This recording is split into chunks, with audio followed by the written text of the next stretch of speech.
Welcome to me, where suspenseful, thrilling, and mysterious stories will draw you into a world where the lines between reality and fantasy seem to blur. When the night falls, when all the sounds gradually quiet down, leaving only your own heartbeat and breathing, that's when these stories begin. Tensions, unsolved mysteries, moments that will make you hold your breath in fear or curiosity, all are waiting for you ahead. Find a comfortable seat, dim the lights, and let this sound guide you on a journey that is not for the faint of heart. I want each of you to leave a comment sharing where you are in the world. And if you are enjoying the episodes, don't forget to give a like and subscribe to the channel now. Relax. Are you ready? If so, join me in the first story right now. The Quiet Before. I bent low over the painting, the tip of my brush dotting at the corner of the landscape. It was just a tree, after all, but the spot of varnish that had welled up and discolored over the years needed to be removed. When the acetone leached into the surface, it peeled back, and my heart clenched. As the varnish removed a layer of paint, it revealed a subtle, dark patch of pigment beneath its surface. I sat back, a chill running through me. Underpainting. Maybe a hidden painting? I held my breath and stripped off my rubber gloves as I leaned back from the canvas. The visible image was a simple landscape, rolling hills and a few meandering roads, the colors muted by age and dust. The sky was a washed-out blue, and the trees on the horizon seemed too far off to be of much importance. It was nothing special, but that was never the point. What mattered now was finding out what lay beneath. I put on fresh gloves and lifted the painting with care. The canvas felt heavier than it should have, and I walked slowly over to the imaging lab. I positioned it carefully on the table, making sure that it was level, before placing the X-ray scanner above the canvas. The machine hummed to life, and I stepped back to the desk as the images slowly appeared on the screen. Beneath the visible landscape, buried under layers of thick, muddled paint, was a face. It was likely a woman, as I could see brush strokes of long hair curling around her face beneath the layers. The image was ghostly, faint, and slightly blurred, but unmistakable. A portrait. The faint outline of her features, her eyes staring somewhere just beyond the frame, sent a shiver through me. She was there, just beneath the surface. I didn't need to look at the X-ray again. I'd seen enough. I grabbed my phone and quickly searched for the artist's name. It was barely anything, just some obscure mentions in art journals, but something about it felt wrong. There had to be more. I spent the next few days buried in the archives. The museum had extensive access to resources on all sorts of artists, but the painting's creator remained elusive. There was nothing concrete about him, just scraps of details on a man who seemed as obscure in life as he was in death. The painting, this painting, felt like a living thing, pulling me deeper into its mystery, one layer at a time. The more I uncovered, the more I realized how much there was to discover. As I attempted to track down her creator, I peeled back the landscape layer by layer, revealing the portrait of a strange, haunting woman. Her pale face was framed by dark, flowing hair that reached her shoulders. Her gaze was distinct, distant, yet her features soft, as though she's looking at something or someone beyond my reach. There was a haunting grace, a quiet calm to her, but an unsettling depth in her eyes. The light in the portrait was soft and diffused, casting a faint glow on her skin and creating gentle shadows under her cheekbones, giving her face an almost ethereal quality. She sat as though she is regal, with a slender curve to her neck, though her pose was rigid and upright. Her gown looked heavy and richly textured, and almost blurred into the darker background. I found myself losing time, focus, and all sense of responsibility to this woman. Time had started to slip away in ways I couldn't explain. Days melted into one another, the world around me a blur as I spent more time with her.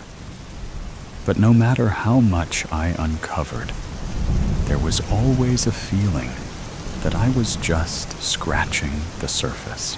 I pulled the stack of archived files towards me and sighed, taking another sip of the peach energy drink I'd come to rely on during these long stints of hunting down the elusive painter of the hidden woman. I'd discovered his name was Luigi Diovina. But beyond that, there were mere snippets of his life. An article about his madness toward the end of his life, and a lost last painting commissioned for a baroness. That article had sent a shiver up my spine. Could this be that painting? If so, I'd found a hidden treasure, but the Baroness remained unnamed, leaving me with no way to verify who she was. I leaned back in the chair, my eyes falling once more on the image of the woman. I hadn't been able to stop thinking about her. I wasn't the only one noticing the strain. Clara, Jenna, a senior restorer, pulled me aside. You've got to get back to the other works. The other paintings are falling behind. Victor has been asking about the St. Catherine piece. The museum's losing patience. I nodded, though I couldn't shake my growing unease. I'll catch up, I murmured, but even I didn't believe it. I couldn't focus on anything else. The painting, the Baroness had started to call her, had started to become the only thing I could focus on. Even when I tried, I found myself returning to the painting, as if it were calling to me. The woman's eyes seemed to follow me wherever I went. The deeper I investigated her, the more she began to consume my thoughts, my every waking moment. The article had come from a dusty file in the back of the local library, one that had been buried on microfiche, and stuffed away in a back room somewhere. I'd had to bribe the front desk worker with a box of donuts and a large coffee, so she'd dig it out for me. But once I'd scrolled through 3 years' worth of articles on local auctions, I finally struck pay dirt. Haunted painting sells at auction. Deadly Baroness's portrait said to haunt Diavina's last known work, the headline read, giving much more detail than any other piece ever had.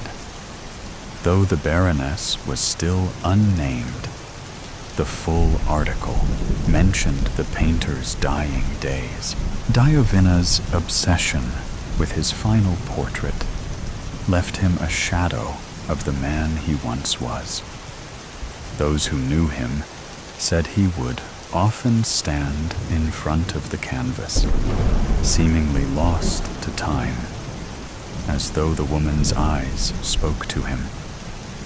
In his last weeks, it was rumored he painted over the face of the woman. This had to be the painting, but how had it ended up in our archives? Why had he painted over her face? The deeper I uncovered the painting, the more I believed that the woman, her secrets, were pulling me into a vortex of obsession, just as they had Diavina. Clara. My head jerked up, the soft brush in my hand. The Baroness's eyes were inches from mine, her creamy skin slowly being cleaned at my skillful hands. I blinked and sat back, gazing around the room for the source of my name. But no one was around. The office was strangely empty. I stretched my back, leaning slightly over the chair, and stood up to walk down the hall. Empty.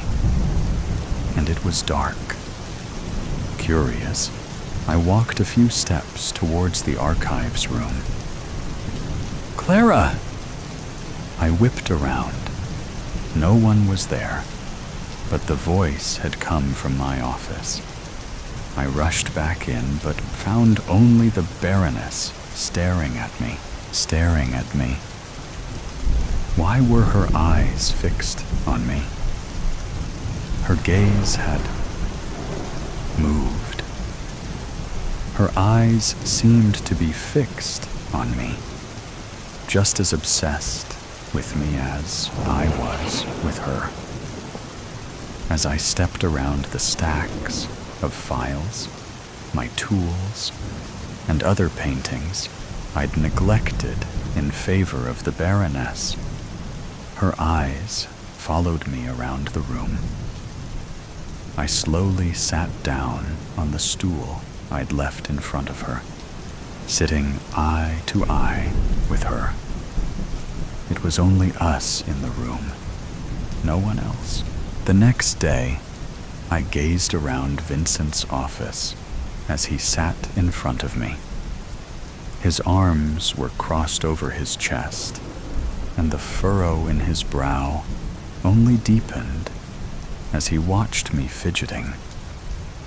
Clara, he said, catching my attention. I glanced up quickly, my eyes locking on his face. I understand that you're passionate about the restoration, but we're running a museum, not a one-woman project. You've been neglecting the other pieces for weeks now. You know how important the St. Catherine piece is. If it isn't ready by the next exhibition, I'll get to it, I said, cutting him off. I blinked rapidly. The St. Catherine piece was complex, but it was just a cleaning job, and since I didn't need to paint anything, I'd be able to finish it quickly. Clara, My eyes widened as the familiar, haunting voice called my name.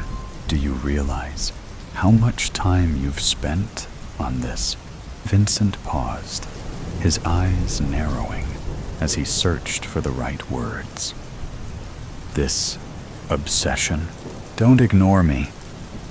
I closed my eyes and pressed my fingers to my forehead. I forced myself to meet his gaze. I'll get it done. I just need a little more time. Vincent let out a frustrated sigh, his hands running through his hair. I need you to refocus. We can't afford this. Not with the exhibit coming up. Clara! My head snapped up, but it was just me and Vincent in the room. I glanced down, my heart pounding. His hands were strained, the same rusty red as the Baroness's dress, the splotches covering his fingers and seeping into his nail beds. Clara, Vincent said sternly, though his voice was also tinged with worry. You're letting everything else slip. He flicked through his computer and turned it to me, his stained fingers showing CCTV footage of the archives. And, is that me? I asked, gazing at the screen. Yes. You stood there for an hour like that, Clara. And this is at... His voice trailed off as he checked the timestamp. His face grew increasingly lined with worry. The point is, you haven't been yourself. You look like you haven't slept in days, Clara. This isn't you. Go home. Get some rest, he said, sighing as he adjusted the screen back to normal. I stood, and without hesitating, I left his office. And don't do anything with that painting, he called as I stalked out. But it was calling me. She was calling me. I glanced into the studio from the sliver of a window in the door. Through the frosted glass, I could see a distorted view of the painting sitting on an easel at my workstation. I could see her outline, the delicate slope of her neck, and the blood red of her robes. Suddenly, a shadowy figure moved across the threshold of my door, and I jumped back, startled. I hesitated, struck by fear. Not that someone had broken into my office, but that someone was going to take the Baroness from me. I turned the doorknob, but of course, I'd locked it, and I could see her right there. She was right there. A chill swept through me, and I shivered, closing my eyes as I dropped my hand from the door. When I got home, I was a little shocked to see Ethan on the couch, anxiously texting people. "You're home?" I said, dropping my keys and messenger bag by the door and taking off my coat. He gazed up at me and tilted his head. "You're home," he said worriedly. There was no warmth to his voice, as if he was put out with me. I furrowed my brow. "Yeah, Vincent sent me home early, said I looked tired." "What, early?" "It's 9 p.m., Clara," Ethan said, putting his phone down. I blinked and looked out the window, my stomach clenching. He stood up, moving over to me as he noted the look of confusion on my face. "What's going on, Clara?" he asked quietly. He reached out to rest his hand on the small of my back, but I pulled away, a feeling of overwhelming anxiety rolling through me. "Nothing. I can't." I shook my head and then glanced up at him. "I can't remember what I did. Vincent sent me home at 11?" I said, my stomach twisting again. I leaned into the kitchen counter, holding it tightly. Ethan looked shocked, his lips parting to calculate the math. "Okay, it's fine. We'll figure it out. You've just been stressed with the exhibition coming up, and all the work," he said, rubbing my back gently. I shook my head, reaching for my bag and rifling through it. My fingers crossed over something gold and metallic. I furrowed my brow and pulled out the ring of archive keys. It jingled in my hand, and I closed my eyes, shaking my head. "Why do you—" Ethan began, but I cut him off. "I must have just shoved them in my bag. It's fine," I said, taking a deep breath. I put the keys gently back into my bag and took out my phone again, checking the time. "It's late. I'm late. I came home late.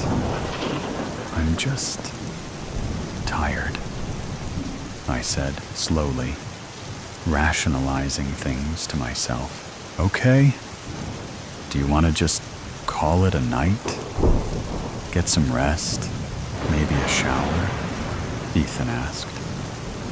I saw his nose crinkle from the corner of my eye. Did I stink? My jaw twitched as I bit my cheek. "Yeah?"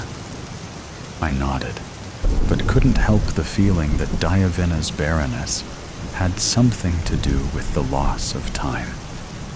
I closed my eyes, and Ethan brushed my hair back from my face.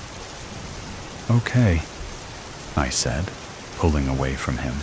He looked sad, but didn't move towards me as I stalked off to our bedroom, my phone held loosely in my fist. I stepped into the hallway leading to our bedroom, the light from the kitchen spilling across the dark-toned wood behind me. As I stepped towards the darkened bedroom, I felt a drift, and my head felt heavy. I stopped at the doorway and lifted my head. My fingers paused on the light switch. The room glowed with the dull orange light from the street lamp that streamed through the curtains. It made for an eerie sort of atmosphere, but that's not why I paused. My eyes were locked on the full-length mirror across the room from me. Its glassy surface should reflect only the bed, maybe the edge of my body, not the full shadow that stood ominously facing me. I blinked, frozen in place as I stared at the shadow. It almost pulsated, its shoulders hunched. It wasn't exactly shapeless, but it didn't have any defining features.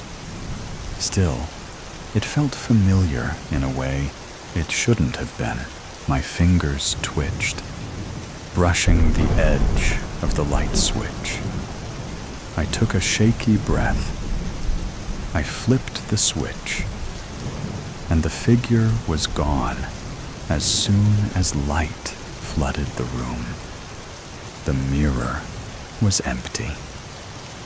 My chest clenched painfully, and I leaned against the door frame.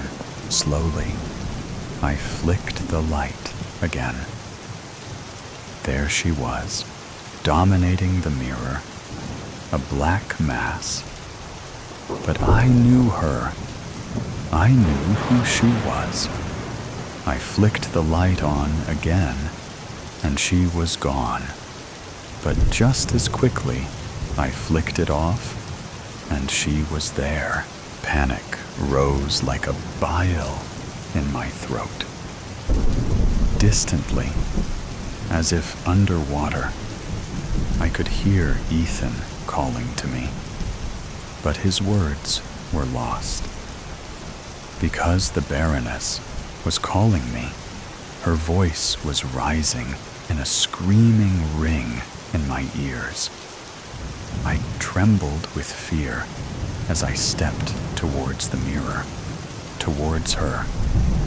My mind fought my body as deep, panicky breaths burst from my chest.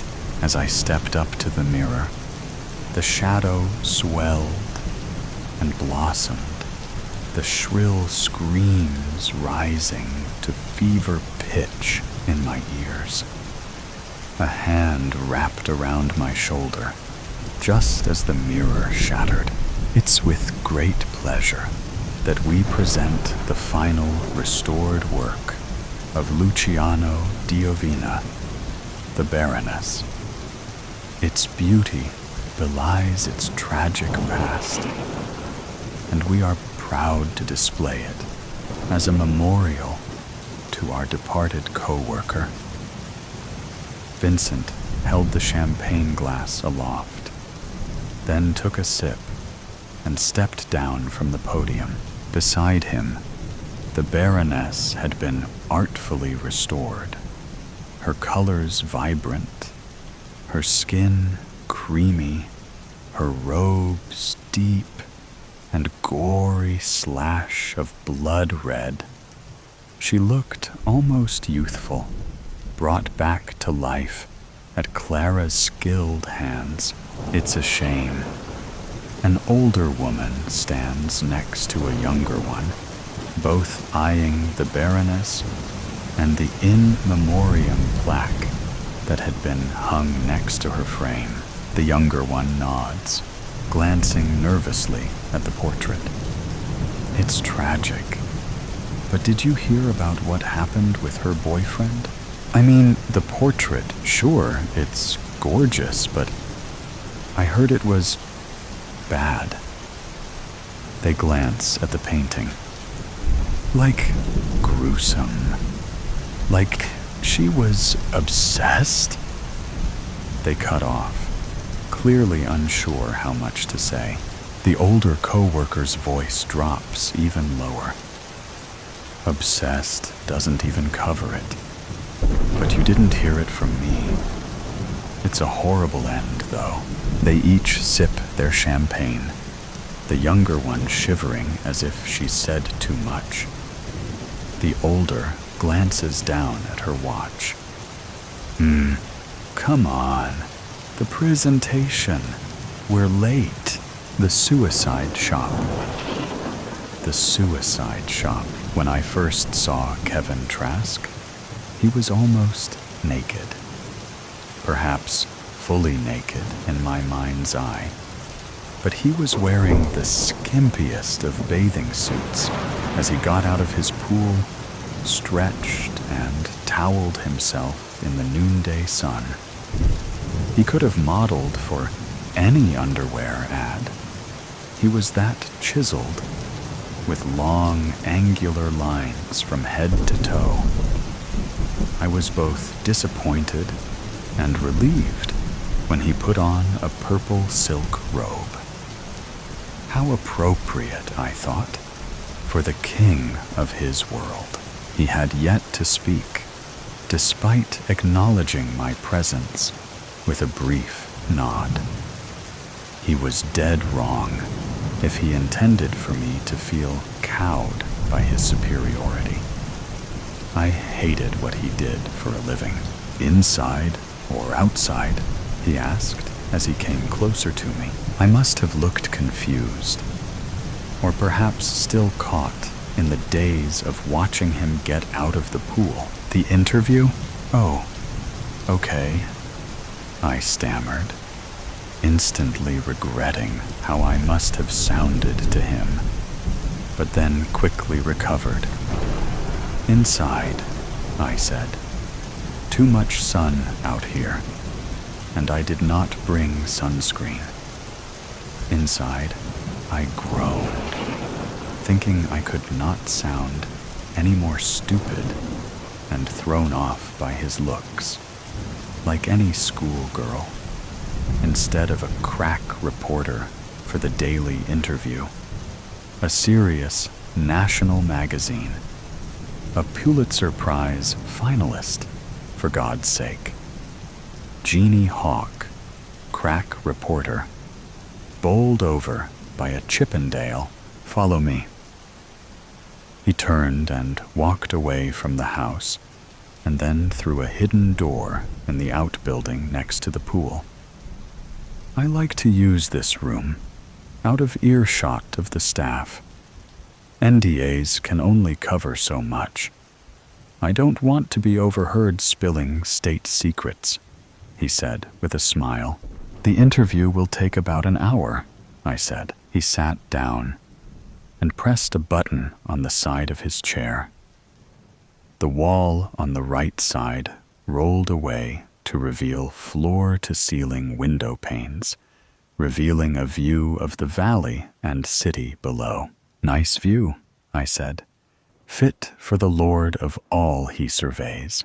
He chuckled. I like it. Okay then, Jeannie Hawk, ask away. He got up and went to the wet bar. Drink? Just water. Kevin Trask rarely did interviews, and I wanted to take full advantage of his time. Indeed, other than a few transitory answers at press conferences, he had never given a full interview. I placed my recorder and notebook on the coffee table before me, then dug into my purse for a pen. He watched me as I set up the tools of the trade. Why both? He asked. Why both pen and paper and recorder? I always like backup, I said.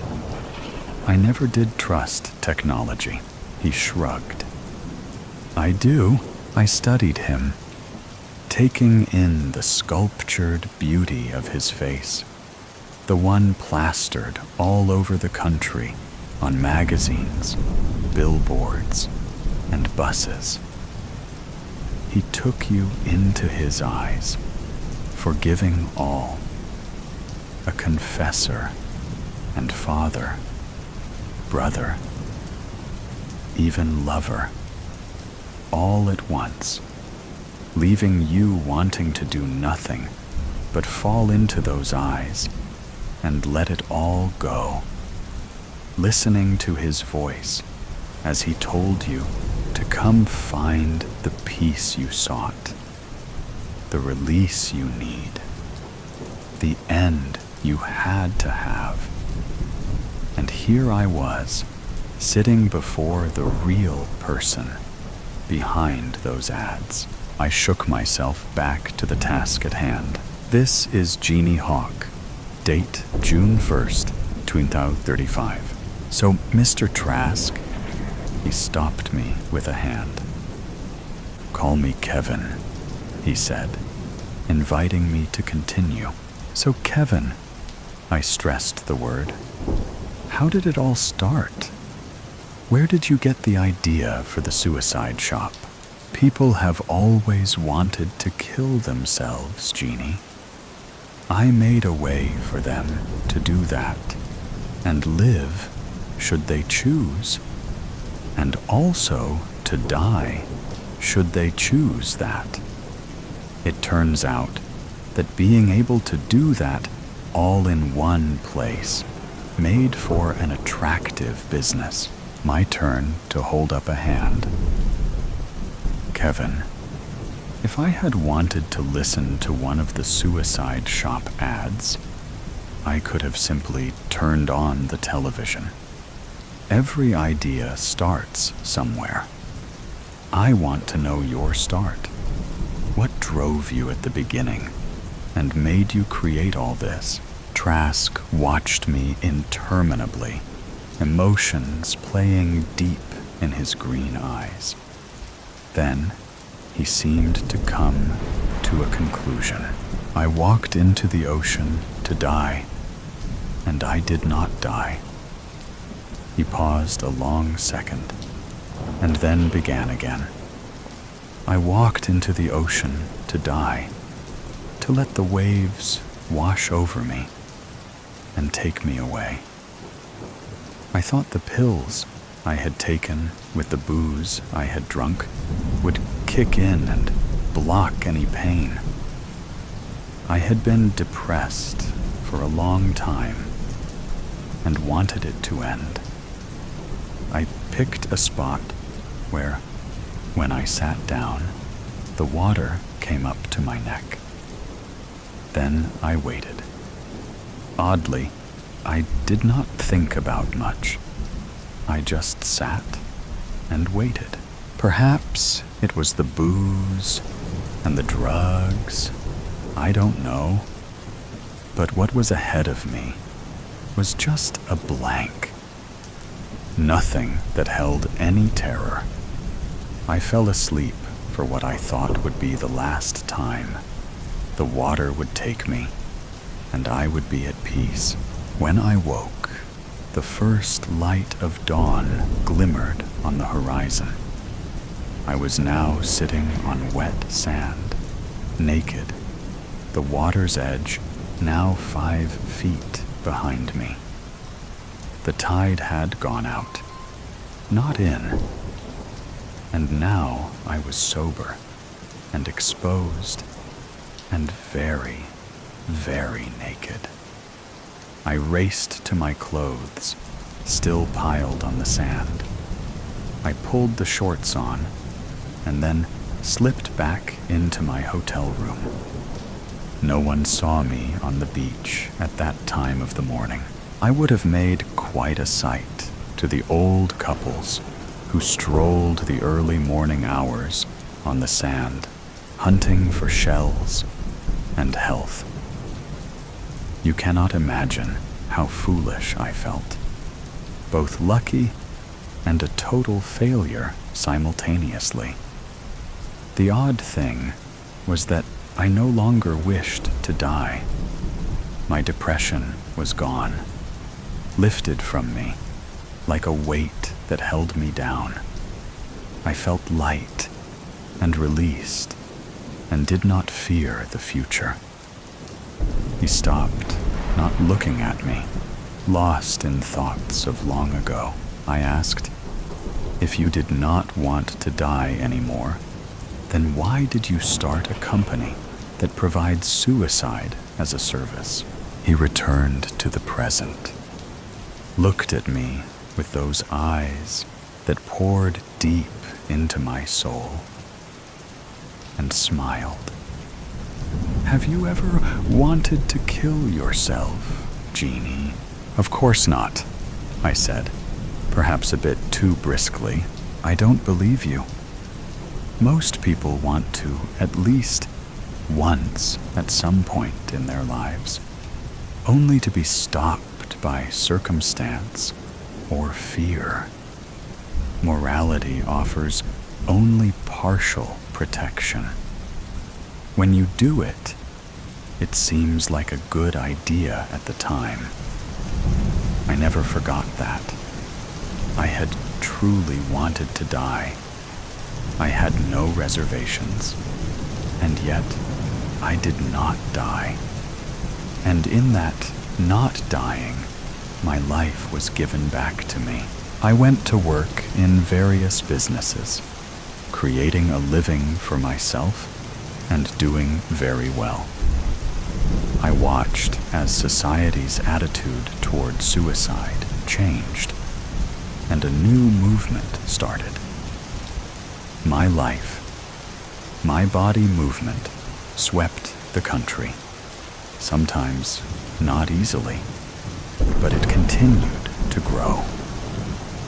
People had become tired of being told what to do, no matter whether it meant being told what to do to live or being told what to do to die. They looked at it like a new war of independence, and they won. Congress eventually passed the My Life, My Body Act, making suicide legal. I helped, worked for the movement, and gave my money and time. I had a plan that I had ready for the time that came. I saw a need to provide people with a way to explore the suicide scenario safely, to see if that was indeed what they wanted, or if, like me, they would find that it was just a good idea at the time.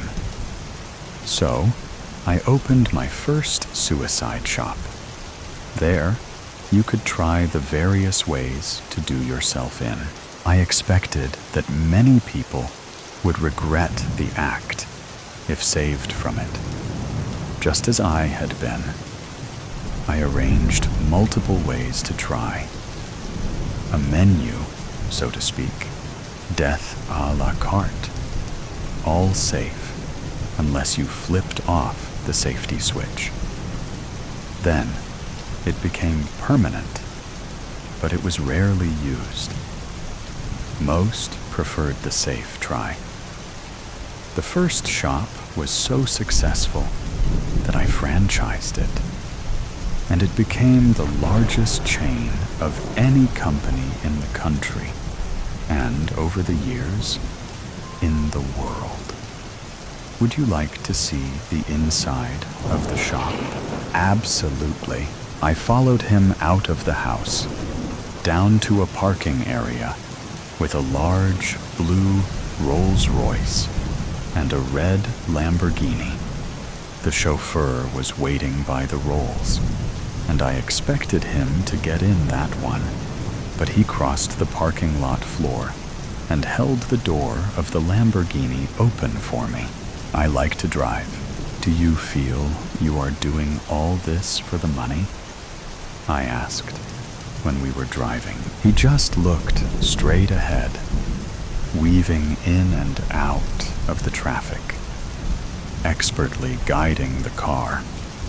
I thought I saw a small curl in the corner of his lips, just the beginning of a smile. That's an old gambit, not very inventive, and surely you can come up with better. I provide a service. Others could do it as well, but I think my way gives people a chance to reconsider, to change their minds, and not complete the task if they are not truly committed. True, I said. What about those who come back repeatedly? Are they not adrenaline death junkies, getting ever closer to the deed to keep getting high? This time, he did not smile. Off the record? Okay, I answered. I have worried about that. At first, it was just a blip on the data screens, but at least there was a distinct uptick in the repeat visits. There may be a sexual adrenaline component to it. How often have you done it? I asked. Many, many times. I sensed that there was more he wanted to say, but he just added, "It does make the bottom line look good. Do you have much security?" Oddly, not much. But we must guard the cars. We never know which trip could be their last. I let them park on site.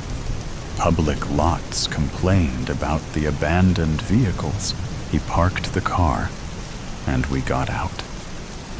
We went to a private elevator, then up 4 floors, and then out to a large room. A hallway led out from it in 4 different directions, each lined by large glass doors on either side.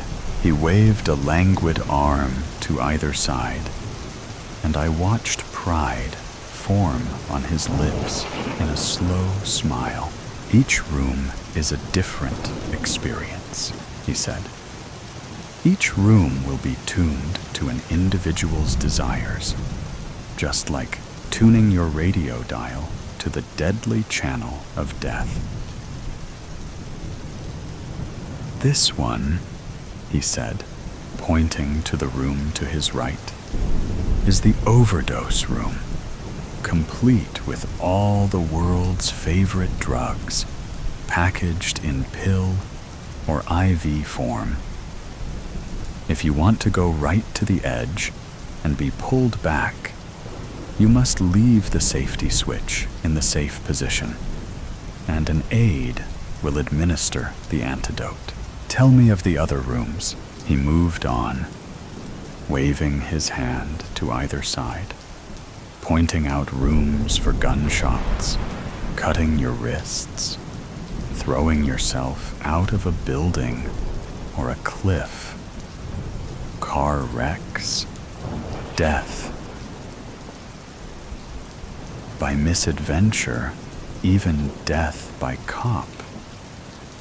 There were many more rooms. Some take more preparation, mixing virtual and real reality in ways that can keep you alive unless you've turned off the safety switch. They are proprietary trade secrets that I can't tell you. We are quite adaptable. I felt the hair rising on my neck as he said this, realizing what appetites were being fulfilled here. I made a few notes, and my mind was racing. It's a cultural phenomenon. People use suicide as entertainment. I looked up at him and saw great weariness in his eyes, more than I would have expected. He was not a young man, but looked older than he should have when he did not smile. I suspected that he was unhappy with his creation. Let's have a cup of coffee, he said.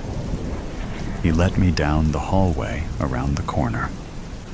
There is a cafeteria coffee shop for people needing a timeout or a family that comes with them. Usually, if they bring family, they don't take the final plunge. Most of the time, they do that alone. He sat me down at the table and brought us each a cup of coffee. Mine was exactly what I wanted. Heavy duty, with lots of sugar. I wondered if he had been researching me. Off the record, he said, watching me put my book away and ensure the recorder was powered off. The rest of our discussion should be off the record, as it might be bad for business. Going back to our previous discussion, people often ask why the person kills themselves. As I told you, I've always said that it is because it seems like a good idea at the time. The premise of my business was to have a way to explore that and find out if that's what you really wanted to do. Once the laws were changed and suicide became legal and a recognized right, it took on a life of its own. As you know, I have thousands of suicide shop franchises worldwide and gather data on the people who do it themselves. At first, it was a small number, but most people seemed to be looking for experience without true motivation. I've noticed, though, that the more you try, the more you return, and the more they return, the closer they get to the end. I believe you're right. Those people have developed an addiction. What is not known is that more people have died in the last 3 years of my shops than in all the wars the world over in those 3 years. To quote that old line, I have become death. He chuckled mercilessly.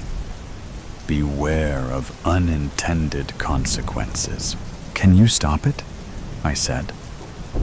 He looked at me and smiled, but the smile seemed to have the weight of the world in it, preventing it from ever becoming full. Turn your recorder back on. Let's finish the tour. You know I've never given an interview like this before. You may win a Pulitzer. We went to the last room.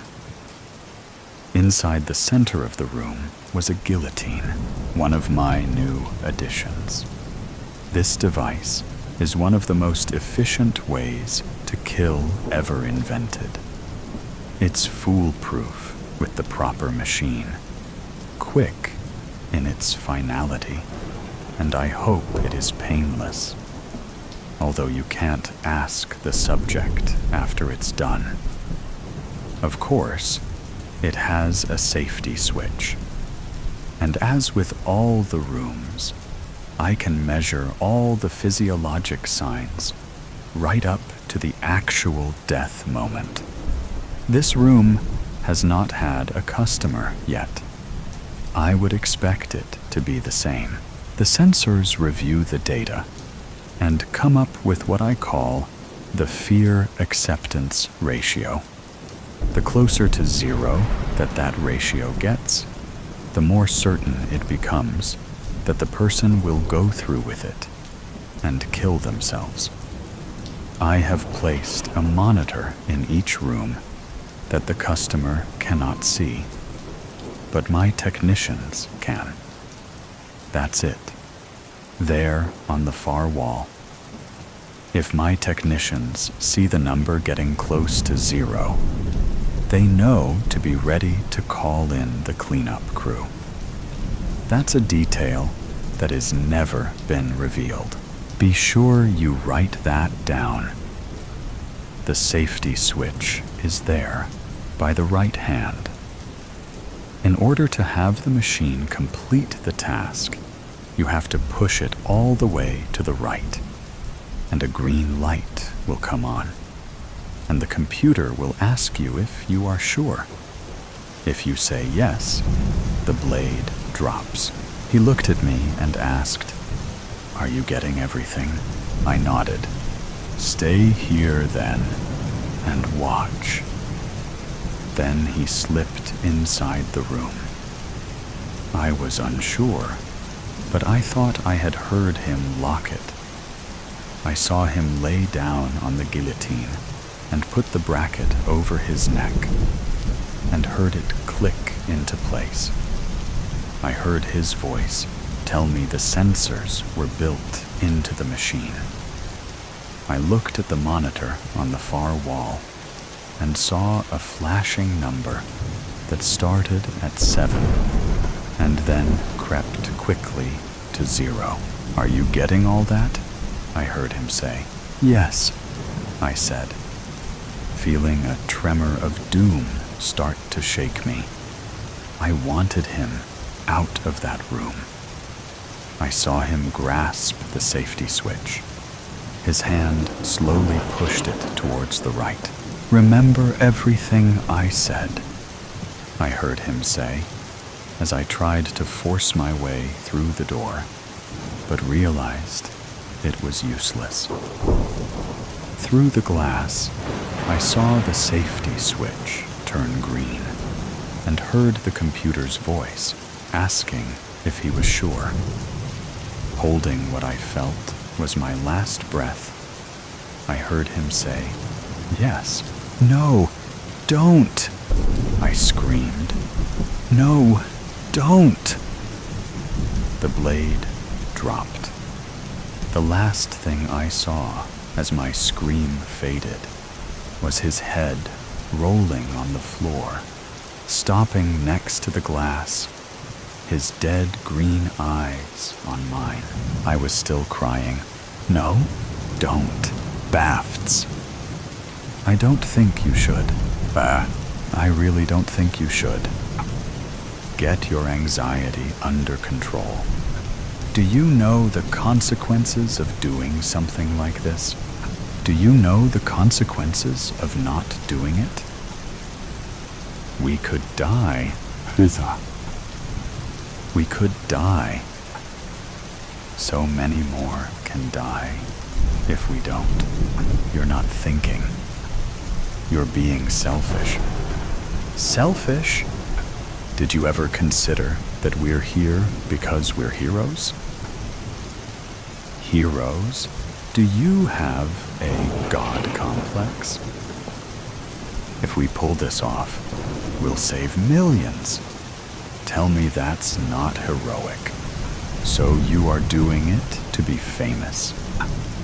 No. The money? Stop. The glory. You're distracting me. We have more work to do. I don't think we should. Now there's a we? Sure. You can turn back, but I'm going. Don't leave me. Go back the way we came. It's a straight shot to the exit. I'm dizzy.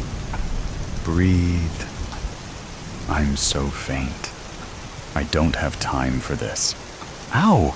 Why did you do that? You deserved it. I don't think I did.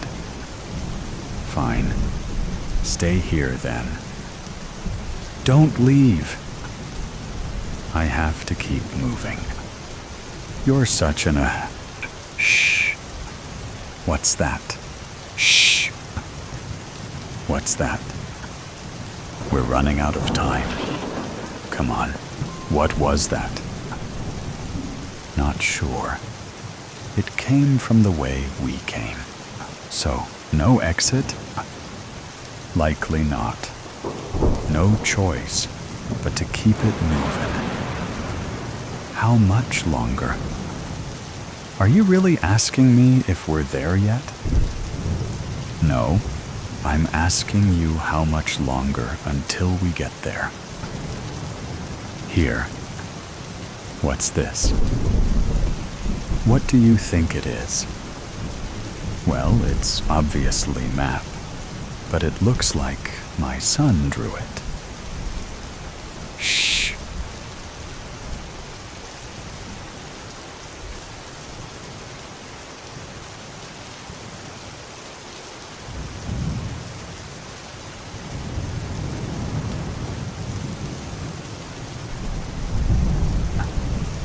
I don't know. Someone else, maybe? Shh. We're fine. Just stay quiet. Those aren't people. Get off me. Then be quiet. What? They're bats. Bats? Wait. Where are you going? Bats. Are you scared of bats? Of course I'm not scared of bats. You seem very scared about the bats. Stop saying bats. Come on, let's keep moving. Are you scared of things that fly? No, I'm not scared of bats. Now shut up and give me the map. It's okay that you're scarred down.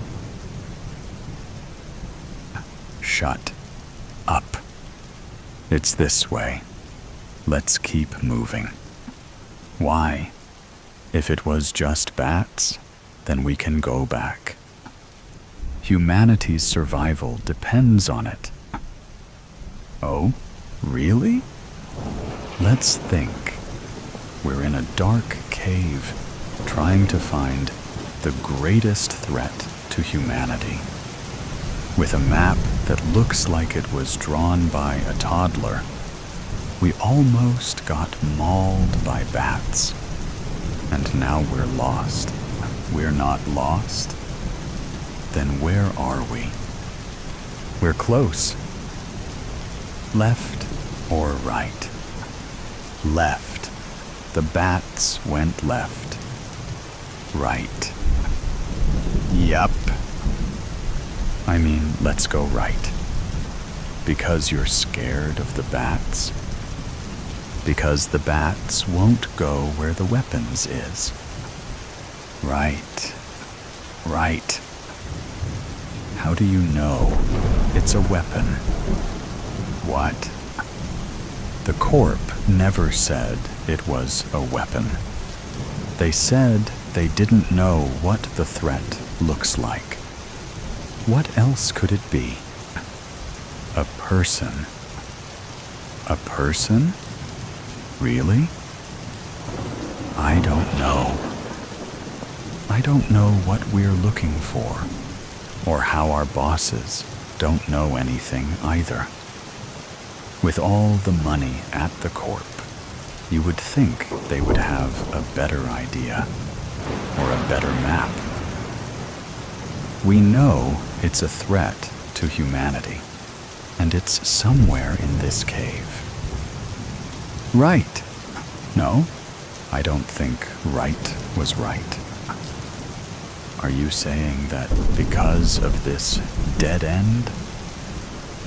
Let's backtrack and go left. With the bats? With the bats. What if it's a bat? What? What if the greatest threat to humanity is a bat? A megabat? Do you hear yourself? Megabat. It's happened before. Humans are the greatest threat to humanity and the things they create. We're looking for a weapon. A thing. Whatever you say, let's follow the bats. You're so grumpy. Will you please shut it? Tam. I'm hungry. We don't have food. What do you mean we don't have food? We didn't bring food. We were supposed to be there already. What time is it? Oh, 200. No wonder. It's lunchtime. Lunch at 2 in the morning. I work the overnight shift. So, 10. What is it you do on the overnight shift? I'm the custodian. The custodian? Shh, you'll wake the bats. Explain. Right now. But explain, or we're not moving. And we're not eating. I thought you didn't have food. Explain. Now. Fine. I work as the custodian for the corp. Do you know Dr. Merlin? Never met her. Everyone says she's a kook. She's no kook. She's a genius. Very smart. Is that trail mix? Finish your story, and you get it. Last week, she was on edge. So I say, Dr. M, what's up? Yeah? And she tells me that there's new intelligence about some threat, and all of the field agents are cowardly salads. Cowardly salads?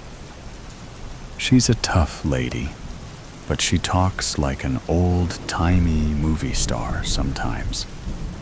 Her expressions. All right. So how did you end up here? Well, I told her that if there was anything else I could do to help her to let me know. So she put you in the field? Did you even have any training? I got about a week of training with the corp. Are you kidding me? Can I have that trail mix? You didn't think to mention any of this to me before? I thought you knew. Trail mix?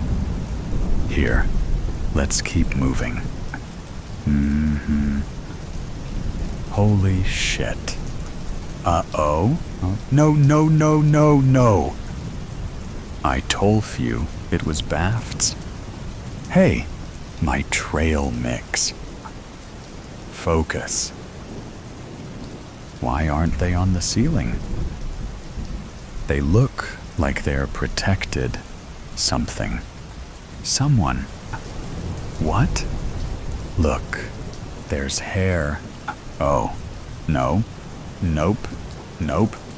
I'm not going in there. Give me the trail mix.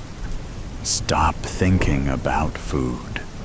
Give it to Gra. Maybe they eat trail mix. Stop throwing it. You're gonna piss them off. Look, they like it. What are you doing? They'll follow the trail of the mix. Fuck this and fuck you. Stupid corp putting me down here with a...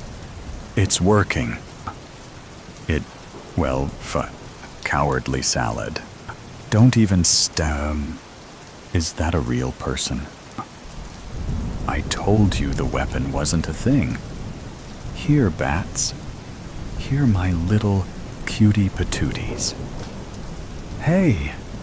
Yes, you are misunderstood, little guys. No? Hey, she's not real. What? Who? The lady that the bats were crowding around. She looks fake. Like dummy, or a mannequin, or something.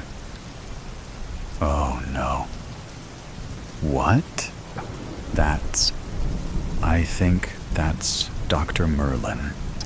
The kook? It's a good replica, like in a wax museum. You ever go to Madame Tussauds? Focus. I am. It's a good copy. Only thing is, the ring is wrong. She wears it on her left hand.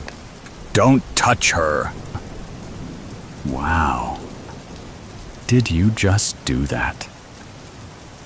I think so. I didn't mean to. It opened when I tried to move her ring. Why did you? Is that a laptop in her abdominal cavity? It's a transmitter. Is that a countdown? And coordinates. Do you know navigation? I know that 1 is New York. That's Moscow. 2 minutes. I think it's calibrated to all the major cities. 1 minute, 50 seconds. I can see that. I think it'll send signals to those coordinates where there's likely bombs or nukes or something. The mechanism can't be communicating via satellite. There's no service here. Yeah. Not even the sat phone's working down here. It must be low-frequency transmissions, perhaps to another point right outside of the cave, which then likely connects via satellite. Yeah, I guess that makes sense. We don't have time to find the outside receiver, so we'll have to block the waves from here. You know a lot about radios for a custodian. Before I immigrated, I was a radio specialist for my country's special forces. Okay. I didn't know. You never asked. So what do? We need to get the bats back. What? They were keeping the equipment at the ideal temperature while keeping themselves cool against metal Merlin. If we can lure them back, then maybe they can provide enough insulation to cut the signal. That's stupid. That's plan B. What's plan A? We only have 1 minute. Plan A is that I will try to jam the equipment with my tools. Okay. What can I do? Go get the bats. What? I'm not familiar with this system, so plan A might not work. 45 seconds. Get the bats back here. Scare them, and they'll flock to Merlin. How do you know that? Do you have any other ideas? How am I supposed to scare the bats? They don't like fire. Take this Zippo and make a torch from something. I don't think 30 seconds.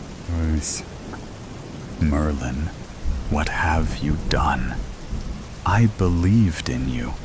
Now you betray humanity like this.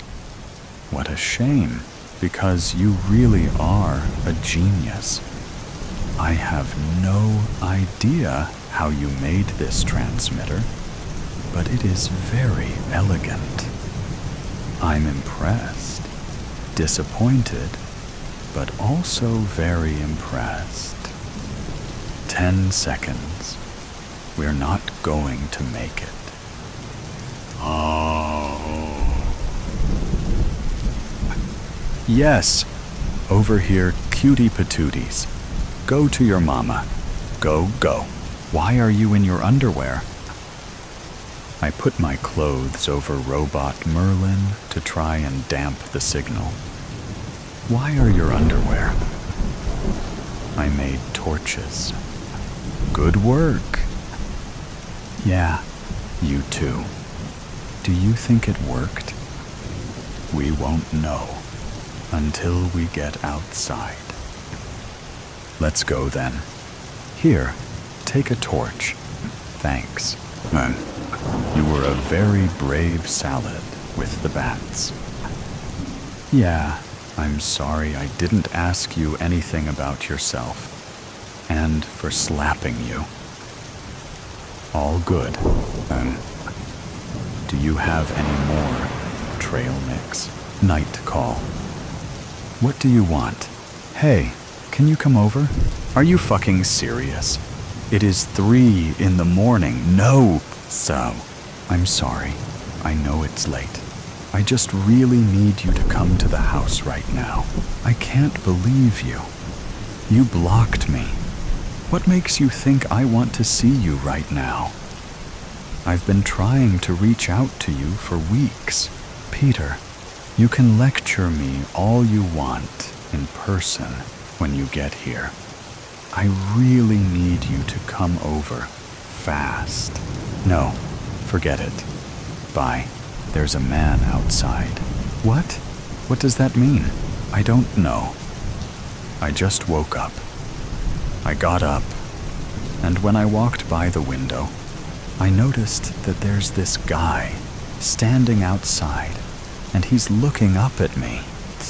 Are the lights in your house turned off? Yes, they weren't even on. Okay. How long has he been out there? I have no idea. I've been peeking out at him from behind the curtains for like 5 minutes, and he hasn't moved. Call the cops, Dylan.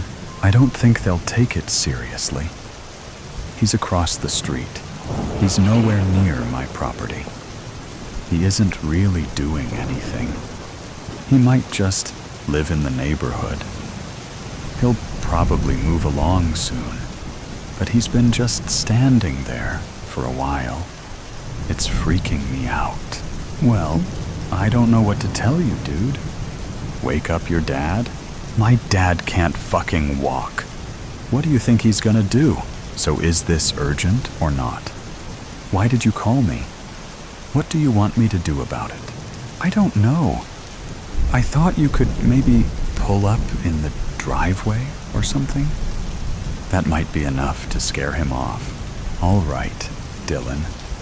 I know you're freaking out right now, but I'm gonna have to ask you to turn your brain on for a minute. I live 20 minutes away.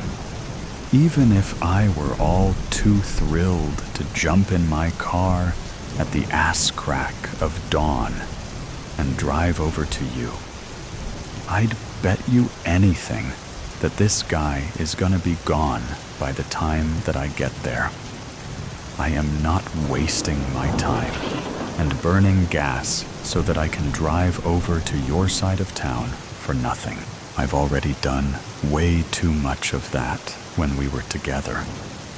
I don't owe you that anymore. If you're really, truly scared, then call the police. They will send somebody out. Block me again if you must. I'm going back to bed. Do you think I like doing this, Peter? Don't start. You are the last person on Earth I want to talk to right now. We wouldn't be having this conversation at all if I weren't absolutely mortified. There is nobody else I can reach out to about this. Oh? I'm sure one of your little boyfriends would love to help you out. Why don't you give them a call? Yeah, I did. You were not my first choice. Nobody answered.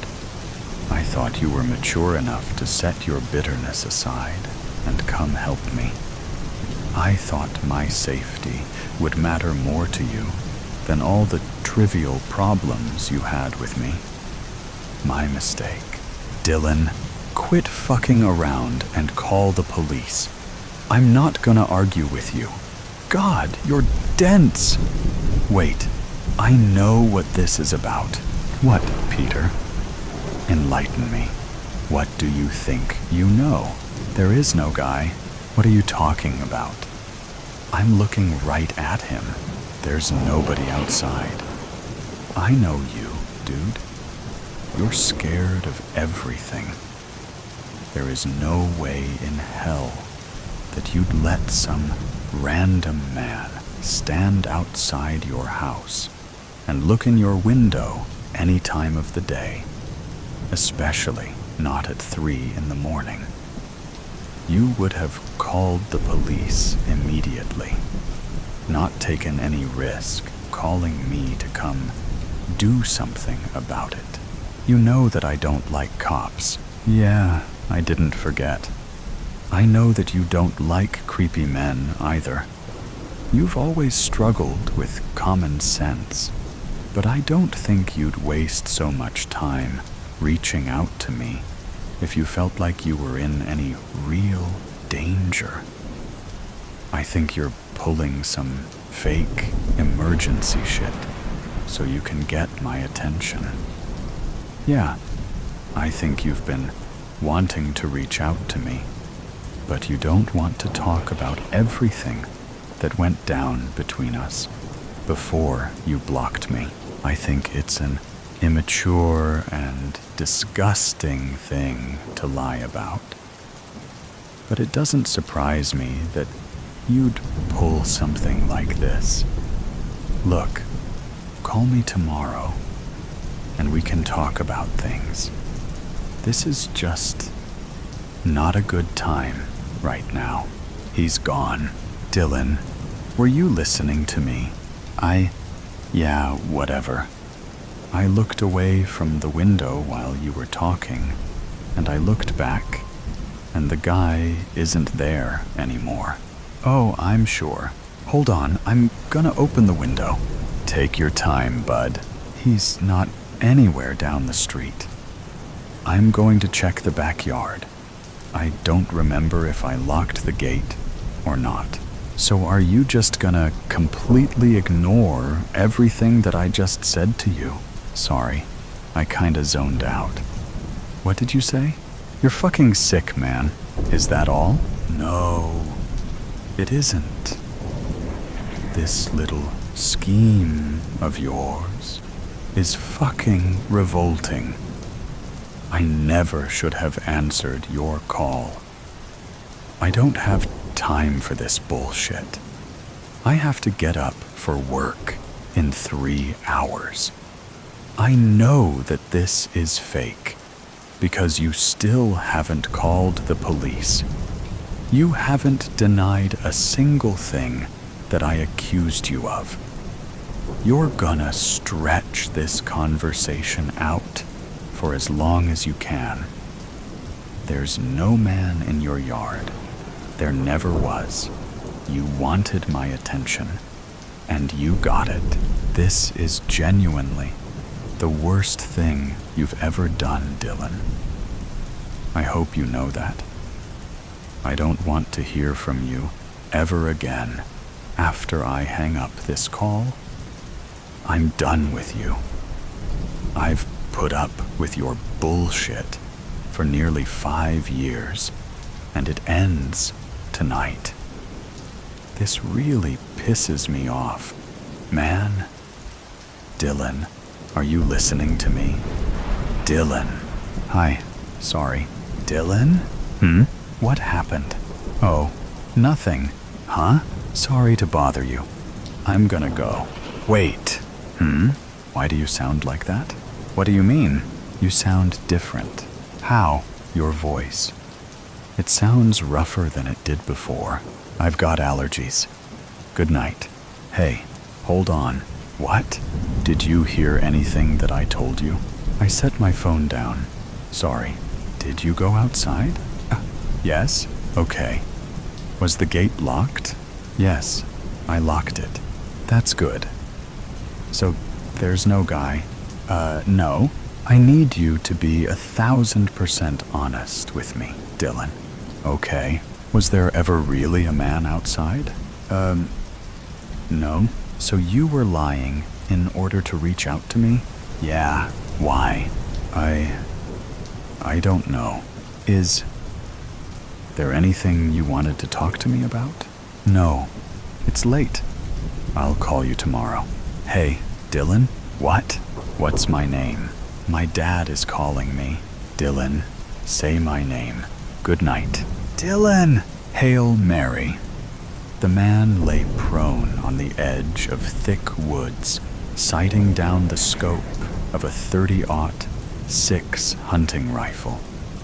Snow flurries melted on the back of his neck. For an unknown reason, and mixed with the smell of pine and gun oil, the phrase, "veil of an endless winter," entered his mind. He shook his head. Poetry is the vice of fools, he scoffed. Through the compressed distance, the telescopic lens thickened the falling snow, proving the chalk house a 1/4 kilometer away, a miraged dream. A woman came out on the porch, centered in the crosshairs. As if something caught her attention, she glanced quickly in the man's direction. She studied the woods for a long time. They stared back at one another, she in the glass from opposing distance, he a foreign and ominous presence. He stripped off his camouflage clothing, his muscles taut. After switching out to jeans, a black polar tech, and civilian hiking boots, he broke down the rifle, then wrapped the sections carefully in white cloth. He stuffed the bundle into his knapsack. Before he tied up the pack, he pulled out a clear plastic sleeve containing a yellowed file. Within it, he flipped through multiple pages, stopping at an aged copy of a driver's license. The photo, a man with long white hair. He tapped the image, his forefinger protruding from a fingerless leather black glove. He then said out loud, Gotcha, you son of a bitch. Do you have food? He asked the woman who answered the oak plank door. She was gaunt and scanned over the man's head to the woods. She's beautiful, he thought. Is she 35 or 50? She looked the man over. We can give you food for work, but not long. Okay, what are you? I'm Tavi. No, I mean, what are you? Bannock. I'm Bannock. Did you come from Twin Falls? The reservation. No, no one comes from there anymore. We need you to bury cattle. Can you do that? Yes. Days went by, and the man slept in the barn and spent his time chipping at frozen ground, digging holes, maws in the earth. There were over 50 carcasses in a field, bloated and gray-white. The work didn't bother him. It took his mind off remembering the night the white flash struck the horizon, safely at home, a Netflix series on TV. His wife was reading in a pink robe, his son in his bedroom. His first thought was, why didn't I ever buy a gun? The impact wave struck the house, sweeping it away, as easy as fine cutlery off a table. And as luck would have it, leaving him without a scratch, but alone. Sooner than he could have ever imagined, he was arrested by men coming to his tent in the camps. You're a terrorist, accused the broken and terrified faces, neighbors he'd hugged at Christmas parties. The only way to prove he wasn't the enemy was learning how to fire a gun, learning how to point a finger at other people, learning how not to feel anything while passing ash-laden bodies hanging in nooses. How can I live with myself? He'd ask the ghost of his wife. You can't, she'd say. Just come home. Down. He cares nothing about us. You're too young to understand, the old woman said to the boy. And why should he care? He'll slit our throats right here in the kitchen. The old woman, her daughter Faith, and the boy were eating dinner. Faith cut ribs, separating the bones by hacking at them with a meat cleaver. The boy's face glistened badly, where on one side his flesh lay in white, scared rivulets. Just stop, Faith said to her mother.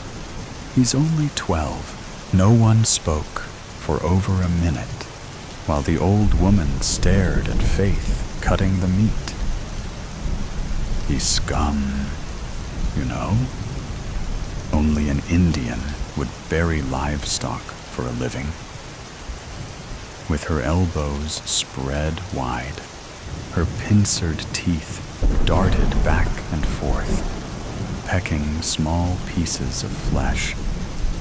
A white bone in her greasy skeleton hands. What makes you so sure he's trouble? Maybe he's been sent to help us. Now you've got the sickness to think that. I don't imagine we need to worry he'll kill us while we sleep. Do you think that? Really? Damn right I do.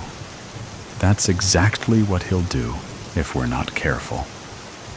Faith's mother spit out a piece of pink grizzle. Your brother will be back soon. He'll tell us what to do. What's that? The boy called from the porch. Tavi held a football, flipping it in his hands. He threw the leather ball to the boy, who fumbled and dropped it. I'm not very good, the boy said. Sure you are. Pass it to me." Tavi moved away from the porch.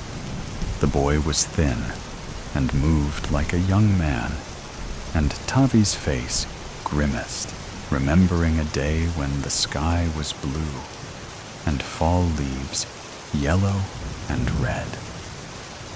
"I only dream in color," he thought. The boy threw him the ball. "Better, you are good. Now you run out." The boy hesitated, moved off the porch, and jogged out 10 paces. "Throw it, Tavi. Go way back." Tavi held the ball high in a poise, like a statue getting ready to launch the ball. Holding the stance, and with a radio announcer's voice, he said, "Listeners, he's going out for the big play, still 2 points behind. Will the Saints have a last gasp to win the game?" Tavi braced himself. "He's throwing a Hail Mary." The crowd roars. The boy ran well into the yard, and Tavi threw deep, the ball arching through the gray sky. The boy reached his fingers and bobbled the ball, tipping it up into the air. It then fell into his arms. Score! The boy hero wins the game. The boy's smile broke broadly, and he came back to the porch. He handed the ball to Tavi. "There's no more football, but there is. We're the proof, aren't we? I guess. But it's not the same." Tavi put his arm around the boy's neck. He pulled him close. Laughing, the boy hugged Tavi. Tavi winced. He burst out crying. "Just go in the house, will you? Go, damn it!" The boy cowered, his eyes wide. He ran to the house and slammed the screen door. Soon Faith came out, but Tavi was nearly retuned to the barn. "Is this what it's come to?" she asked herself. "Am I so desperate I'd let my son be abused by a stranger who barely talks? No.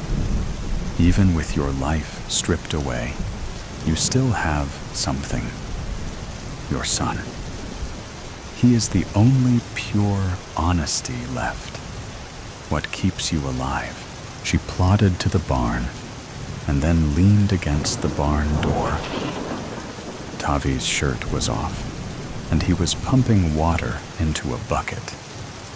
Scars covered his back like lost highways on some map no one used anymore.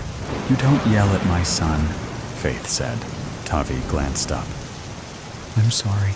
"What's your problem?" "Nothing. That's not enough.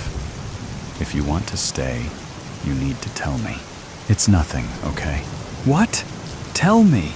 Tavi put his shirt back on. "Jason reminds me of my son. It's hard for me, that's all." A minute passed. "I'm sorry, but that's still no reason. What did you do before the war?" "I worked in a fishery near Stanley. We would spawn salmon and release them into the river." "Why would you do that?" "We would count the few that returned. They traveled hundreds of miles from the ocean to get back. The lake is called Redfish, for when my people lived there. The lake was red with the fish." "Do you think there's still fish?" "I don't know, but I'd like to find out." "They say the deer may have returned also. Some elk. Life is still out there. People survived. Just luck in my case, Faith. Bad luck. Maybe something else. I don't believe in anything but luck. But you don't know, do you? Maybe there's something else other than luck." "That sounds like a stretch, Faith. I used to think We're meant to leave something better for those to follow. I don't believe that anymore. Something better for those to follow? We didn't do such a wonderful job, did we? What about you? Is there anywhere you'd like to go? I'll stay here. My brother takes care of us. Food, fuel. Without him, we'd be in a camp, I suppose. You'll like him. He'll be here in a few days. Tavi reached out and touched a place on Faith's cheek. He caressed her with his fingers, then reached behind her and braced the back of her neck. He showed no emotion, like stroking a cardboard box, his eyes curious. Remembering, finally, Faith said, "It's been a long time. I've aged." "You might not. You don't know who I am, Faith. My advice is to run." They stood facing each other. Then Faith began pulling away. Tavi gently held her neck. Finally, Faith leaned in and grazed Tavi's ear with her lips. "There's a place for you in the house. There's still room, at least for hope, isn't there?" Tavi woke from a dream where he was wearing snowshoes in thick snow over ice. He was breaking trail, and his wife was behind him in a red winter jacket. The sun was bright, and she laughed at something he said. With a grunt, she broke through the ice and then clawed at the edge where the hole had broken through. She soon slipped under. Tavi stripped off his jacket and dove into the hole. As he pulled down with his arms into the ice water, his body felt numb, but he still kicked his legs with everything he had, swimming deeper. At last, the red jacket was just beneath him, his wife reaching to him from below in the pale light. "Swim, damn it! Swim! Grab my hand!" Faith lay next to him in the dawn white of winter. She was shoving his shoulder. There are men on the porch. As Faith and Tavi came downstairs, they saw two men talking to the old woman. One man towered over her. He wore a Kevlar vest and leaned in. "We've got him, so this is a simple trade, if you think about it." The old woman held a small pistol in her hand. "Jesse, take your boy and get off my property." The younger one moved to go. He wore a vest also, but both the vest and the camouflage clothing didn't fit. More clown-like than threatening, Jesse scowled down at the old woman. "You telling us you don't want him? He's my son. You think I don't want him?" The man put his hand on the big revolver on his side. "You give us what Joe told us you have, or we'll start carving on him. We aren't in high school anymore." The screen door squeaked, and Tavi came out of the house. He stood by the old woman's side. Tavi glanced at the AR-15, auto-fed, that the younger man had slung over his shoulder. It dangled on a lanyard. Jesse glanced at Tavi. "Who the hell is this?" "You get out of here, now," the old woman said. The two men walked away, and Tavi and the old woman went back into the house. They gathered in the living room with the boy and Faith. "Why didn't you shoot him, Grandma?" asked the boy.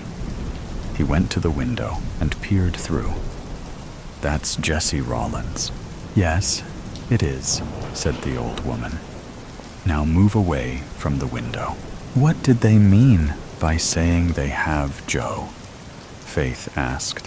The old woman checked the handgun for bullets. A small .22 pistol. "They have our Joe, holding him out there. But I'm not giving them anything. It's all we have keeping us from a camp. You can't imagine, Faith, what Joe says is going on. He's family. It's a trade, isn't it? I'm just doing what he'd do to us. He's as dog-eat-dog as I am, and knows how it is." Tavi entered the room, carrying his pack. It was full, his feet heavy on the wood slats. The scoped rifle was strapped in a sling over his shoulder, and he wore camouflaged fatigues. In front of the old woman, he said, "I'll be needing your pistol." The old woman grabbed for the gun, but Tavi held her wrist while he twisted it out of her hand. He then tucked it in the rear of his pants. The boy had tears in his eyes. "Tavi?" Tavi went to the window.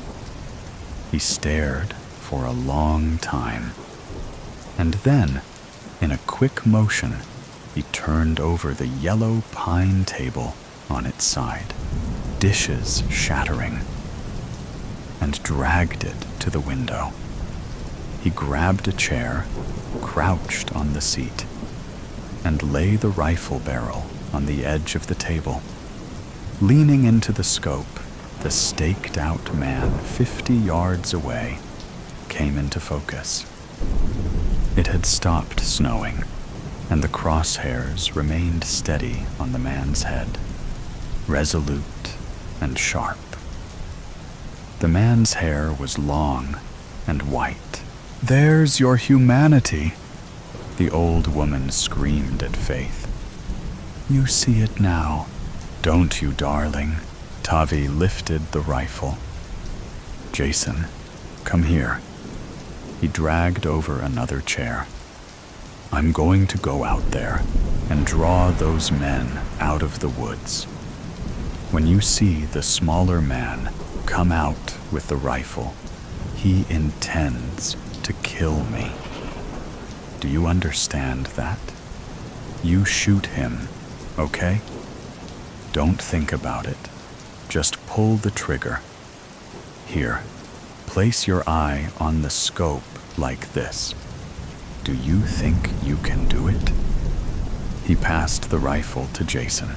"Yes, sir." Tavi slowly crossed the yard to the edge of the clearing. He approached the man on the ground. The boy crouched at the window. "Come on, come on, come on," he mumbled to himself as he steadied the rifle, bracing the stock with his shoulder. The old woman paced behind him. "You can't shoot, squat." She shoved Jason and put her hands on the barrel. "Give it to me." Jason pushed her away and sighted again out the window. Tavi came to the man staked down. He was moaning in the gray ash snow, his face bleeding and bruised. Long white hair streamed down his back, matted and wet. Tavi stared down at him and prodded him with his boot. "Do you know who I am?" The man on the snow stared back at Tavi with blank eyes. Tavi reached down and cut him loose, and the man rose and staggered towards the house. Jesse came out of the woods. "What are you doing? Where's our trade, big man?" Tavi stood up. "I'm the trade. Me for him. We'll take you, him, and anything they've got," Jesse said. "Plus, we'll step in where you left off with Faith, you might say." The old woman jostled Jason, tugging on the barrel. "Give me that thing," again, Jason pushed his grandmother away, jerked the rifle back, his whole body shaking as he crouched behind the scope. He took his eye off the lens to wipe the sweat out of his eyes. "Give me the gun, damn it, boy." The boy thrust his body against the old woman, and she sprawled to the floor. He put his eye to the scope, put the crosshairs on the man, and pulled the trigger. Faith heard the click of the gun, and with the empty sound, her heart thumped. Just once, like her insides were collapsing hard in her chest. Jason dropped the rifle, ran to the door, and then stood on the porch. "Tavi!" His arms flailing, he leaped into the yard. "No, don't!" Faith screamed. "Don't you go!" Jason ran towards Tavi, his legs driving through the snow, white bursting around him, the ash kicking up underneath. The younger man squinted at the lunatic boy, whirlpooling his arms, coming straight at him. A howling apparition from hell, scars red aflame on his face. He lifted the AR-15 to his shoulder and swung the barrel. Tavi grabbed the rifle and threw his back into him, and with both hands, he forced the gun toward Jesse, who screamed as jackhammer bullets stitched across his belly. The younger man was behind Tavi now, and he felt a blade slide into his back, slick and deep, the pain piercing to his spine.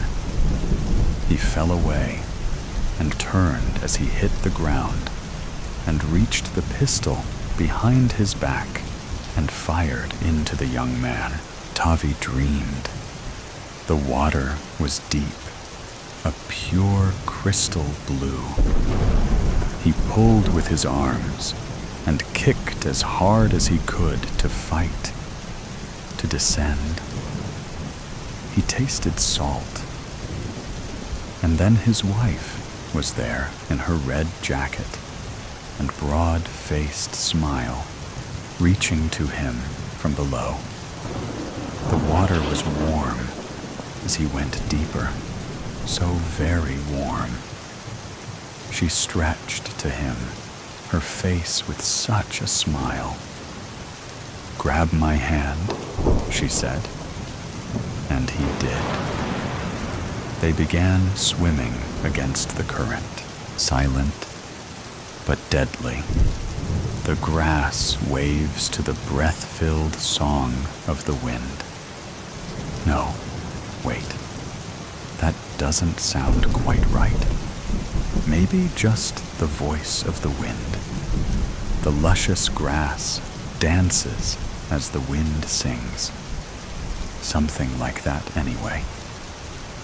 I look around me, casually, like I'm taking in the view, and not at all looking for a sudden change in the landscape that would signal my end.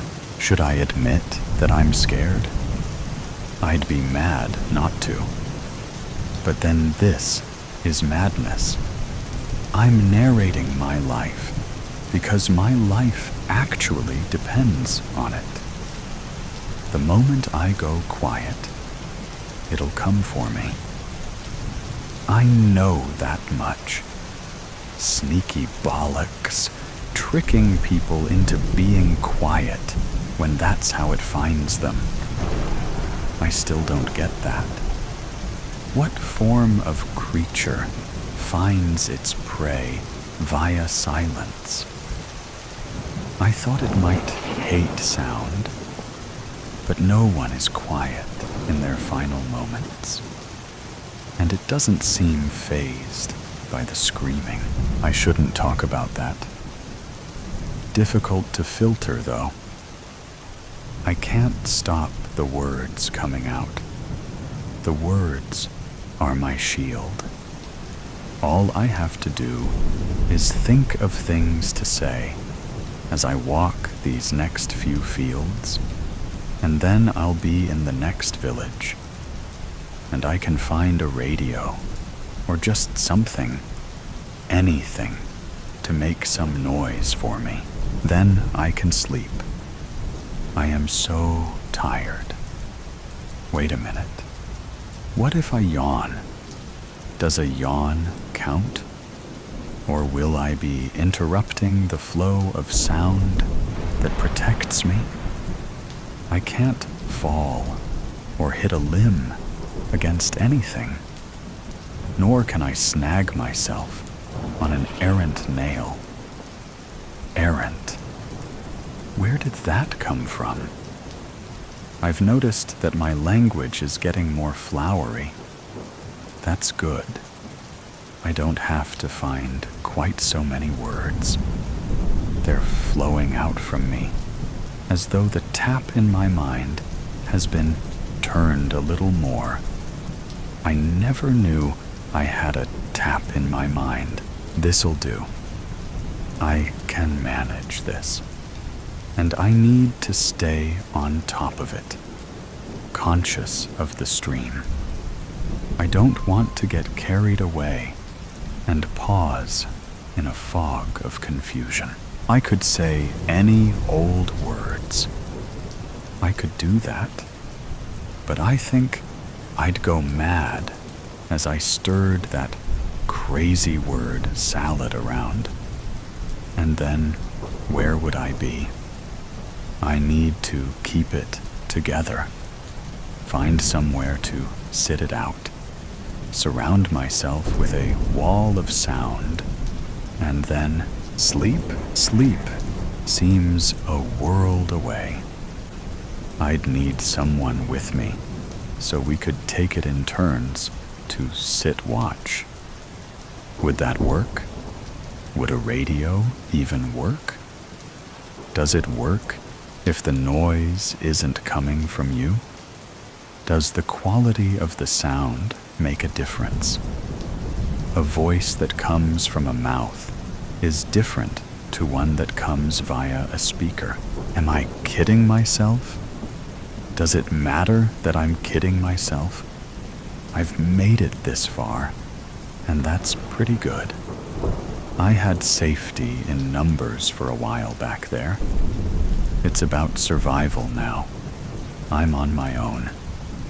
I've got to keep going. Buy myself time. The creatures might not even be here anymore. Moved on to easier pickings. I don't believe that for a moment. You're still there, aren't you guys? Watching and waiting. All I have to do is pause these words of mine, and you'll be skipping out to meet me in the middle of this damn field. I'd say that you don't see them coming. That's not quite right. It's that when you do see them coming, you're done for. Game over. What little warning you have is useless. A blur of movement. Pain. Gone. You can't outrun what you can't see. They don't move like anything on this earth. There's no approach, no stalking. They come from nowhere, and the more I think about it, I do think they come from some other dimension. They just appear as though they can pass through gaps in space-time that we can't see. Could they be demons? That makes more and more sense to me. Come to snatch our souls away. Consume us. The end of days. No one thought it would look like this, sound like this. Do our voices cover another sound? The beating of our hearts? Or is it really the sound of our silence that beckons them forth? I'm searching for answers where I think there are likely none. That's what we do, though, isn't it? We search for answers. We walk into a room we've never been in before, and we wonder what the hell it all is. Thankfully, rooms have conventions, like bloody walls and a sodding floor and a buggering ceiling, crappy sofas if it's a living room, a shitty cooker, and an arsehole fridge if it's a kitchen, a bastard bed if it's a... What the hell has happened here? It looks the same, but it's entirely different.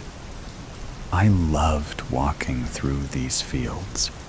Now it's all painted in violent death. Everyone's violent death. My violent death. I don't want to die. Not like this. But what makes me different? What makes me so special that I think I can evade the fate of everyone else? I'd laugh if this wasn't so serious. I don't think I'll ever laugh again. At least it's quick. It seems quick, anyway. Oh, what if they drag you through those invisible gaps? What if the pain goes on beyond what I have seen? Why do my thoughts go there? Think happy thoughts. Why is the bloody happy cupboard bare? I wish we lived by the sea. That would be nice. I wonder whether they can follow you over the water.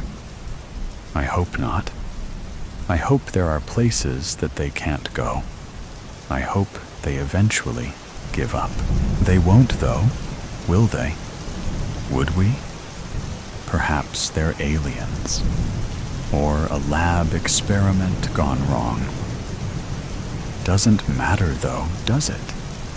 If my nemesis introduced himself as Norman, shook my hand, and did me the courtesy of telling me what he was, where he came from, and why he and his mates were wreaking violent and bloody murder across the planet, it doesn't change the important bit, does it?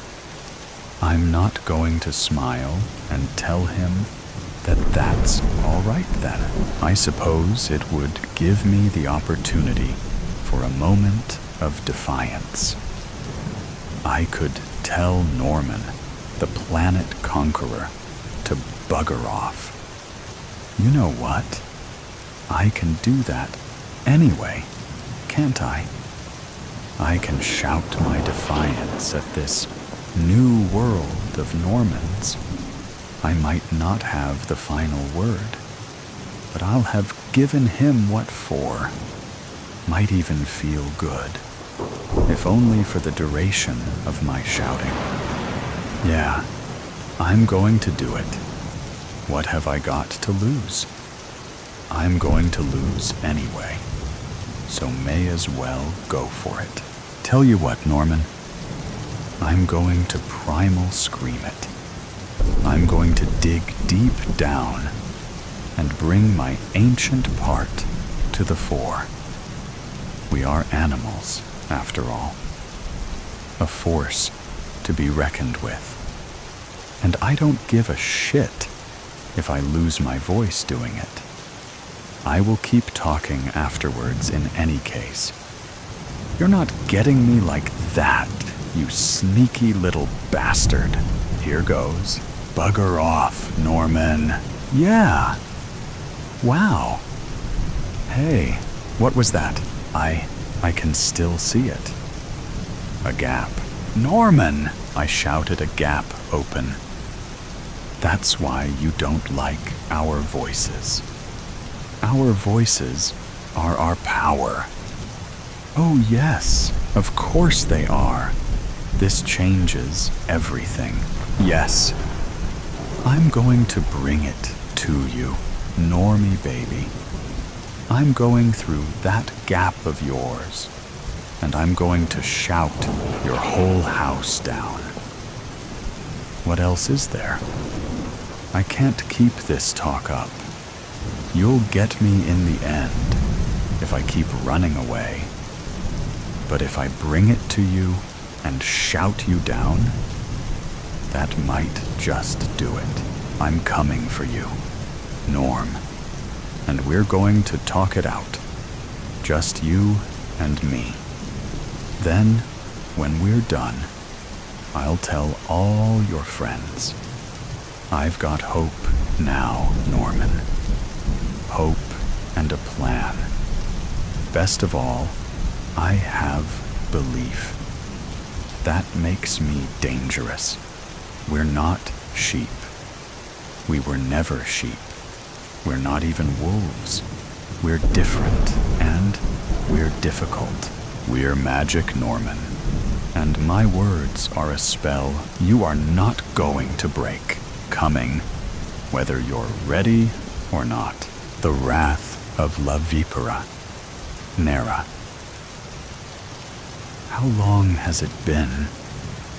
Ale's mouth was dry, but sweat dampened his lips. 47 minutes, a voice replied. Closing his eyes, Ale drew in as much breath as his lungs would allow, then let it out in a deep sigh. 47 minutes. It felt like hours. There was no clock on the wall, no sunlight in the windows, no way for him to gauge how long he'd been captive. He would just have to keep asking. He sat in a steel chair, his hands tied behind his back. The room around him was pitch dark, and though impossible, it seemed to be growing even darker. It would still be light outside. He'd been taken just before he was to meet his wife for dinner. But to him, it felt like night. The thought of his wife sent a sharp jolt of worry down his spine. Would she do as expected and try to rescue him? He could hope not, but that hope would be irrational. She would come for him. She was the reason he'd been taken in the first place. The only ounce of hope that remained was the certainty he had that she would not make rash decisions. She would plan. She would prepare. She wouldn't let her emotions fog her judgment. At least, he was pretty sure she wouldn't. He tried to use his brain. He tried to gather as much information as he could, but the room seemed to muddle his senses.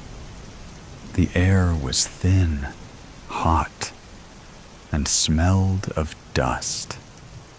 An attic?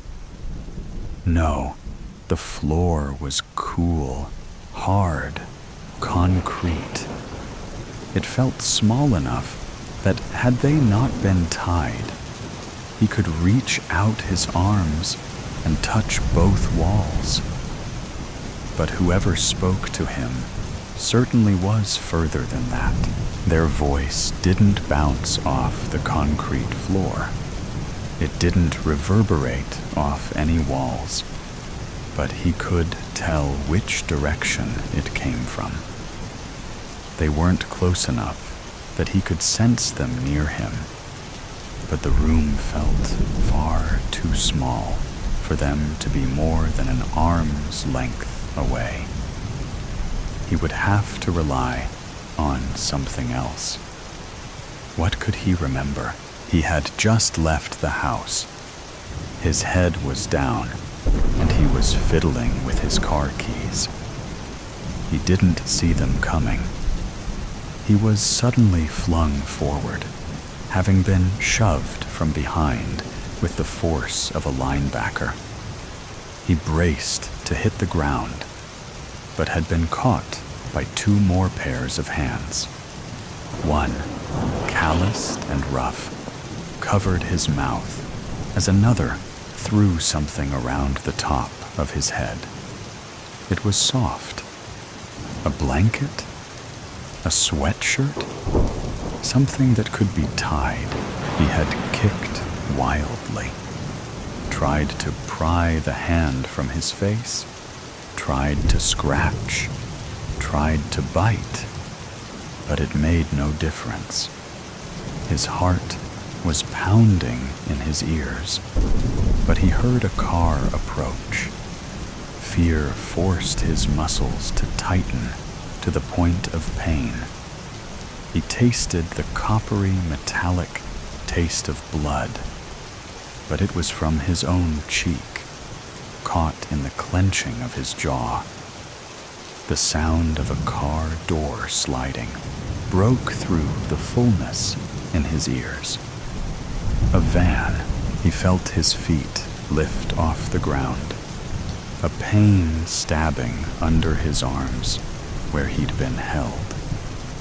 He came down hard on the floor of the vehicle, his face feeling cold where the hand had lost its grip.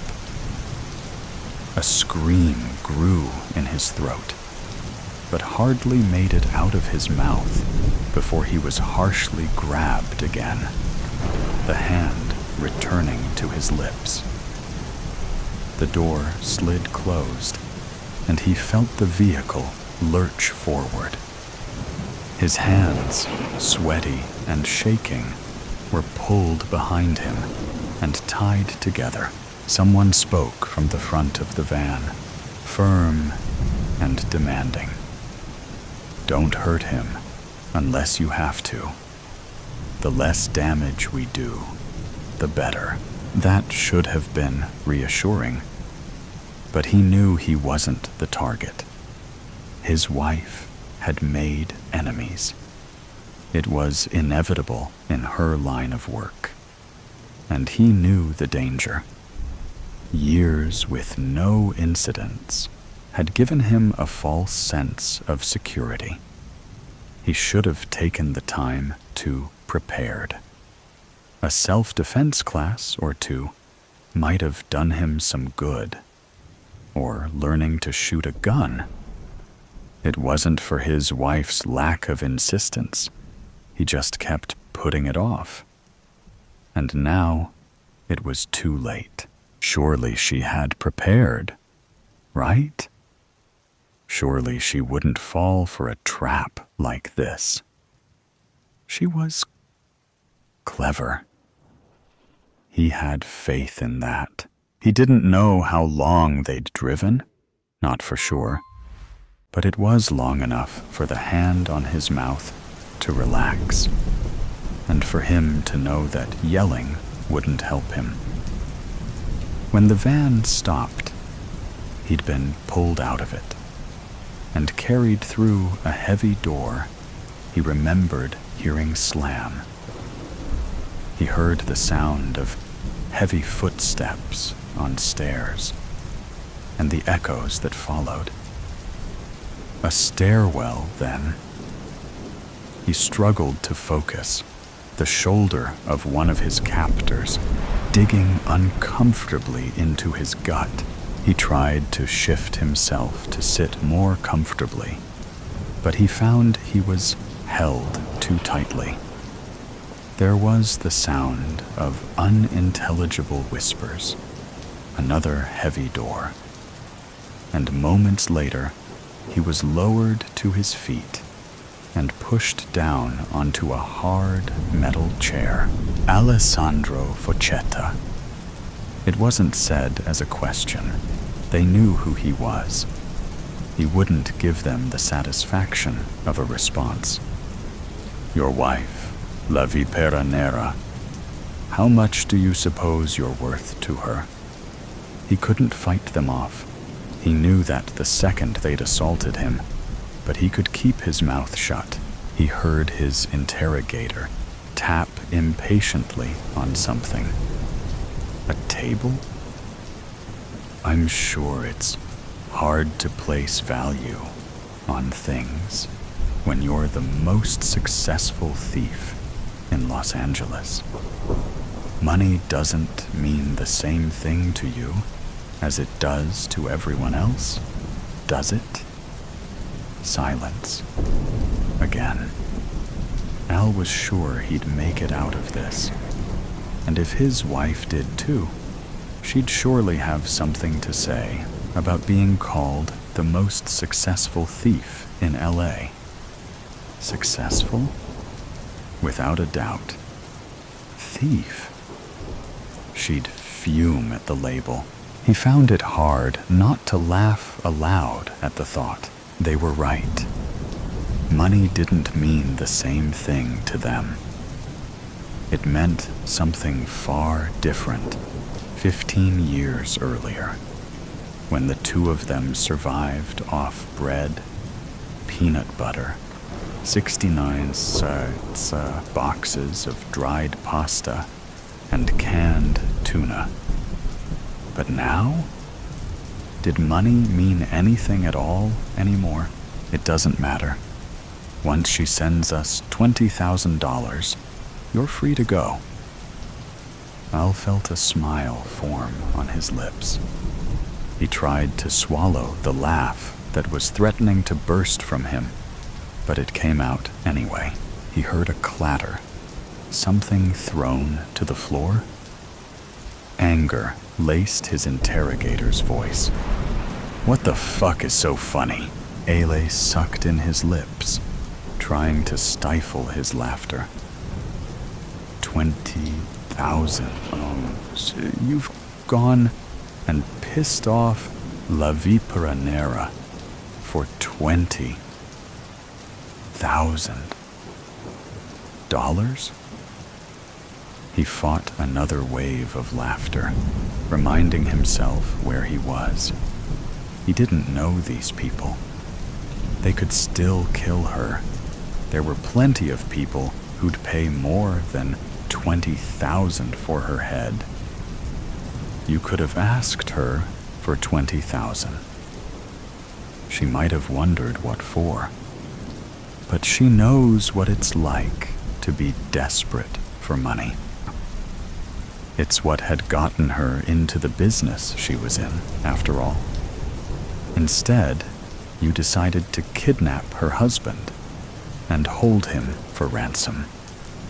No, I don't think she'll give you the money, even if you really were just going to let me go. I think she's going to kill you.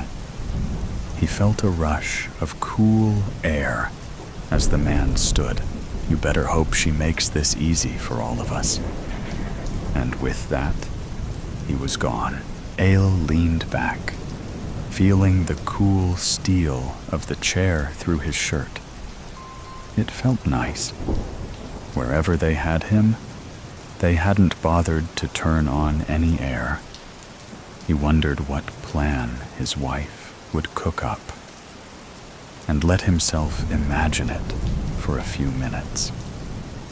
The silence was broken by footsteps on the hard floor, and he felt someone lean over him.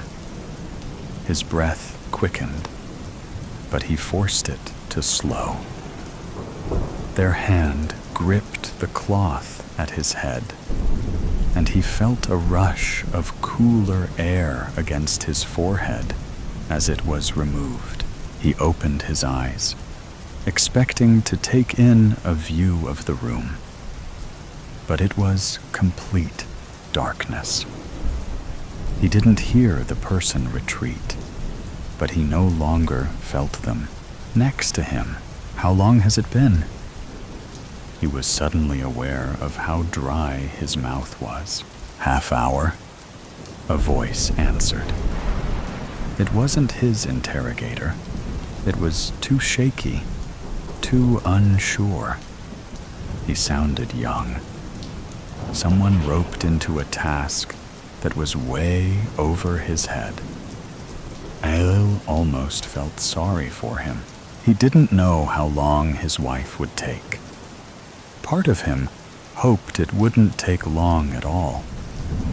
But part of him knew that the longer it took, the more solid her plan would be. In the meantime, the room seemed to suffocate him. Sweat beaded on his face. He could feel it slide down his neck. He hoped he'd be conscious when she finally did come. He felt as if he was swaying, but in the darkness, he couldn't quite tell. How long has it been?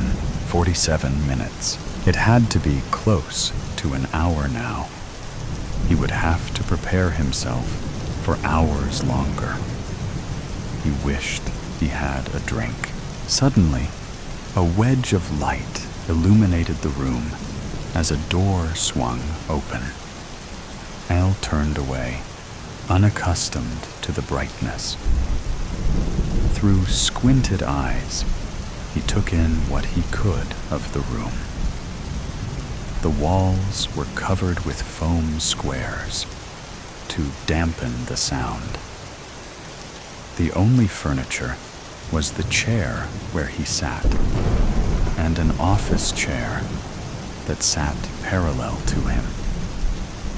He could see someone standing in the corner, still bathed in darkness. The person who'd been keeping track of time. How had he done so? In the dark. There hadn't been the light of a phone, at least that Al had noticed. A frantic boy entered, his face pale and drenched in sweat. Cut his hands free. We need him. She's here. She's inside. He looked over his shoulder as if expecting her to jump out at him. The man in the corner was clearly shaken by the words, jumping forward to cut the tie at Ale's hands. Inside. How did she get inside? Darwin was guarding the... She shot him. She didn't even say anything. She just came out of nowhere, shot him, and forced her way in. He sounded as if he was fighting back tears. Al wasn't the vengeful type, and under most circumstances, neither was his wife. He'd be lying if he said he didn't feel at least a little bad. So what are we going to do? Give him to her. That's what she's here for, isn't it? Ayla felt their fear, though he wasn't sure why. He had been them, or at least similar to them. He had been a terrified 20-year-old, not sure where his next meal would come from, not sure what he would have to do to make rent. These two certainly didn't seem the masterminds behind this plan, regardless. No, that was the man who'd interrogated him. A man old enough to know better. A man arrogant enough to think he could kidnap Alessandro Fochetta and live to tell the tale. And with an extra $20,000 in his pocket. The man who was in here before. The one who asked me questions. Who is he? They froze, or as near to freezing as they could get while still shaking. His name! I need his name! There was more force behind his words now. They shifted uncomfortably on their feet. Leon Metzger, Ailey nodded. With the door open, he could hear someone yelling, and the crack of a gunshot. I can find my way from here. He left the room, closing the door behind him. Sparing them could be dangerous, but killing them would be senseless. Metzger was the one he wanted. Plus, he could easily give them 10,000 odd, and he was sure they'd do whatever he asked. He could remember when 10,000 seemed life-changing. The hallway outside the door was like that of a parking garage, only narrower. It was concrete on the walls and floor, with large, orange-tinted lights along the ceiling. He went toward the commotion. This wasn't a massive operation, half a dozen men at most, and 2 of them were in the room he'd just left. How many stood between him and his wife? He broke into a run, hoping the next person he ran into would be her. Another gunshot rang out, the sound bouncing its way down the halls. He was close. He turned a corner to see his knight in black, bulletproof armor, a seething glower on her face. Her expression immediately brightened as she hastened to him. "Are you all right? Are you hurt?" She looked him over, seeming afraid to touch him in case he was injured. I'm fine. I'm assuming you are too." He poked playfully at the bulky vest she wore. She nodded, but her face grew serious again. "How many were there?" She started down the hallway, 4 at most. He would tell her the truth when she didn't have a gun in her hand, and she wasn't searching for men to kill. Leon Metzger, he's the one in charge. I've taken down 3, so that leaves Mr. Metzger. He wouldn't charge at the woman with a gun. So where is he hiding? Metzger didn't give them the chance to wonder. He appeared down the hall as if on cue, turning and confidently leaning against the wall. There she is, the famed Black Viper herself. You really are as fearsome as they say, aren't you? Honestly, I didn't. Another gunshot, then another, and another. Metzger crumpled to the floor like a thrown rag doll. All heard his wife sigh heavily, from relief, he was sure. She turned to face him, taking him into a strong embrace.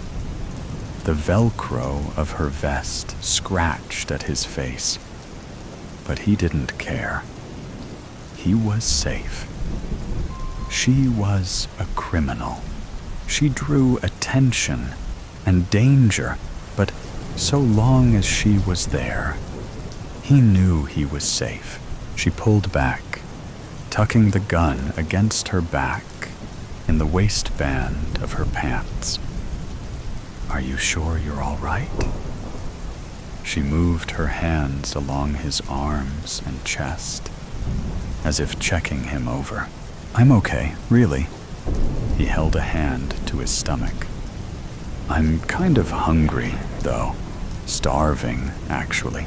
She laughed, wrapping an arm around him and leading him towards the exit. She paid the lifeless bodies no mind as they walked past, and all did the same. "We still have enough time to get to our dinner reservations," she said cheerfully as he pulled open the door for her. "Actually, I'm really craving pasta. The dried pasta we used to get, with the jarred sauce from the dollar store." She gave him a questioning look, but only for a moment. "Yeah, Yeah, that sounds perfect. A tale to tell. Is anyone sitting here? Harriet looked up at the older woman standing at the other end of the bench. No, not that I can see, she responded, thinking to herself, does it look like anyone sitting there? Her day had been hectic, and she desperately wanted to get home. The woman sat down, fussing her fur coat around her and shifting her ample bosom into place. I hear the train to Fauchester is delayed. How bothersome. Yes, it is. I'm not sure what's happening. Harriet glanced at the woman and then resumed her gaze on the departure board as destinations and times flicked updates, all except for the Fauchester line, which still said, departing at 14:10. It was now 3:20. I don't know what's happened to our railways. The older woman lifted her chin and adjusted her green cloche hat. It never used to be like this. At least someone would let you know what was going on. I just wish it would hurry up. Harriet glanced at her watch, as if doing so might cause something to happen. It really has disrupted my day. I should have been at a very important appointment in Fauchester with my accountant, you understand. These things are very important. It doesn't do to keep people waiting like this. Really, it doesn't. Harriet glanced at the woman. She was much older than her, in her mid-60s at least. And to Harriet, the talk of accountants, her fur coat, patent leather clasp handbag, and matching shoes left her feeling rather insignificant. I just need to get home. There's so much I need to do. And I've left Freddie with... She paused. Suddenly, her circumstances seemed so trivial in comparison with the rather affluent-looking women she was sharing the bench with. Freddie? You've left him. What have you left him with? If you don't mind me inquiring, of course. We seem to be stuck here, so we might as well have a chat to while away the time. Well, you see, Freddie, he works for me at the office. Oh, I see. And you've had to leave him in charge, have you? What sort of office, if you don't mind me asking? The insurance brokers. You might know it. Harland and Tapsfield on Fountain Street. That much was true. Harriet worked as a part-time typist for the company, juggling her hours there, with managing the small terraced house, her young son and Freddie, her husband, who worked night shifts at the steel works. Oh yes, I think I do. Just near the provincial bank. Yes, I know the place. That's right. I'm a manager there. Harriet craned her head to look down the platform, hoping a guard or someone might be able to tell her when the train would be coming. But apart from other waiting people and the odd pigeon, there was no one who could cast any light on the situation. I really wish they'd let us know what's going on, she sighed. Insurance? I never could stand our insurance man. Silly little man with a pork pie hat and a mustache that always had bits of his lunch stuck in it. My husband dealt with all that, of course, Wilfred, bless his soul. You do seem very young to be in charge at an insurance broker's. Oh, well, I might only be 25, but I'm very good at what I do. I certainly wouldn't have my people going around with lunch stuck in their mustaches. Harriet gave a small smile. I'm Harriet, by the way. Harriet West. Well, I'm pleased to meet you, Harriet West. I'm Dora Barton. You might have heard of me, or perhaps not. You may be of use to me someday, if I'm needing to set up any insurance. Not that I should need to mind. My accountant sorts out that kind of thing for me. That must be nice, having someone to look after your affairs like that. It can be quite tiring, my dear, making sure they're doing the right thing. But I expect you know what that's like. Running an insurance, brokers must be dreadfully hard work, especially for a woman. And so young, too. Dora Barton looked Harriet up and down with a steely eye, taking in her slightly scuffed court shoes and raincoat that had seen better days.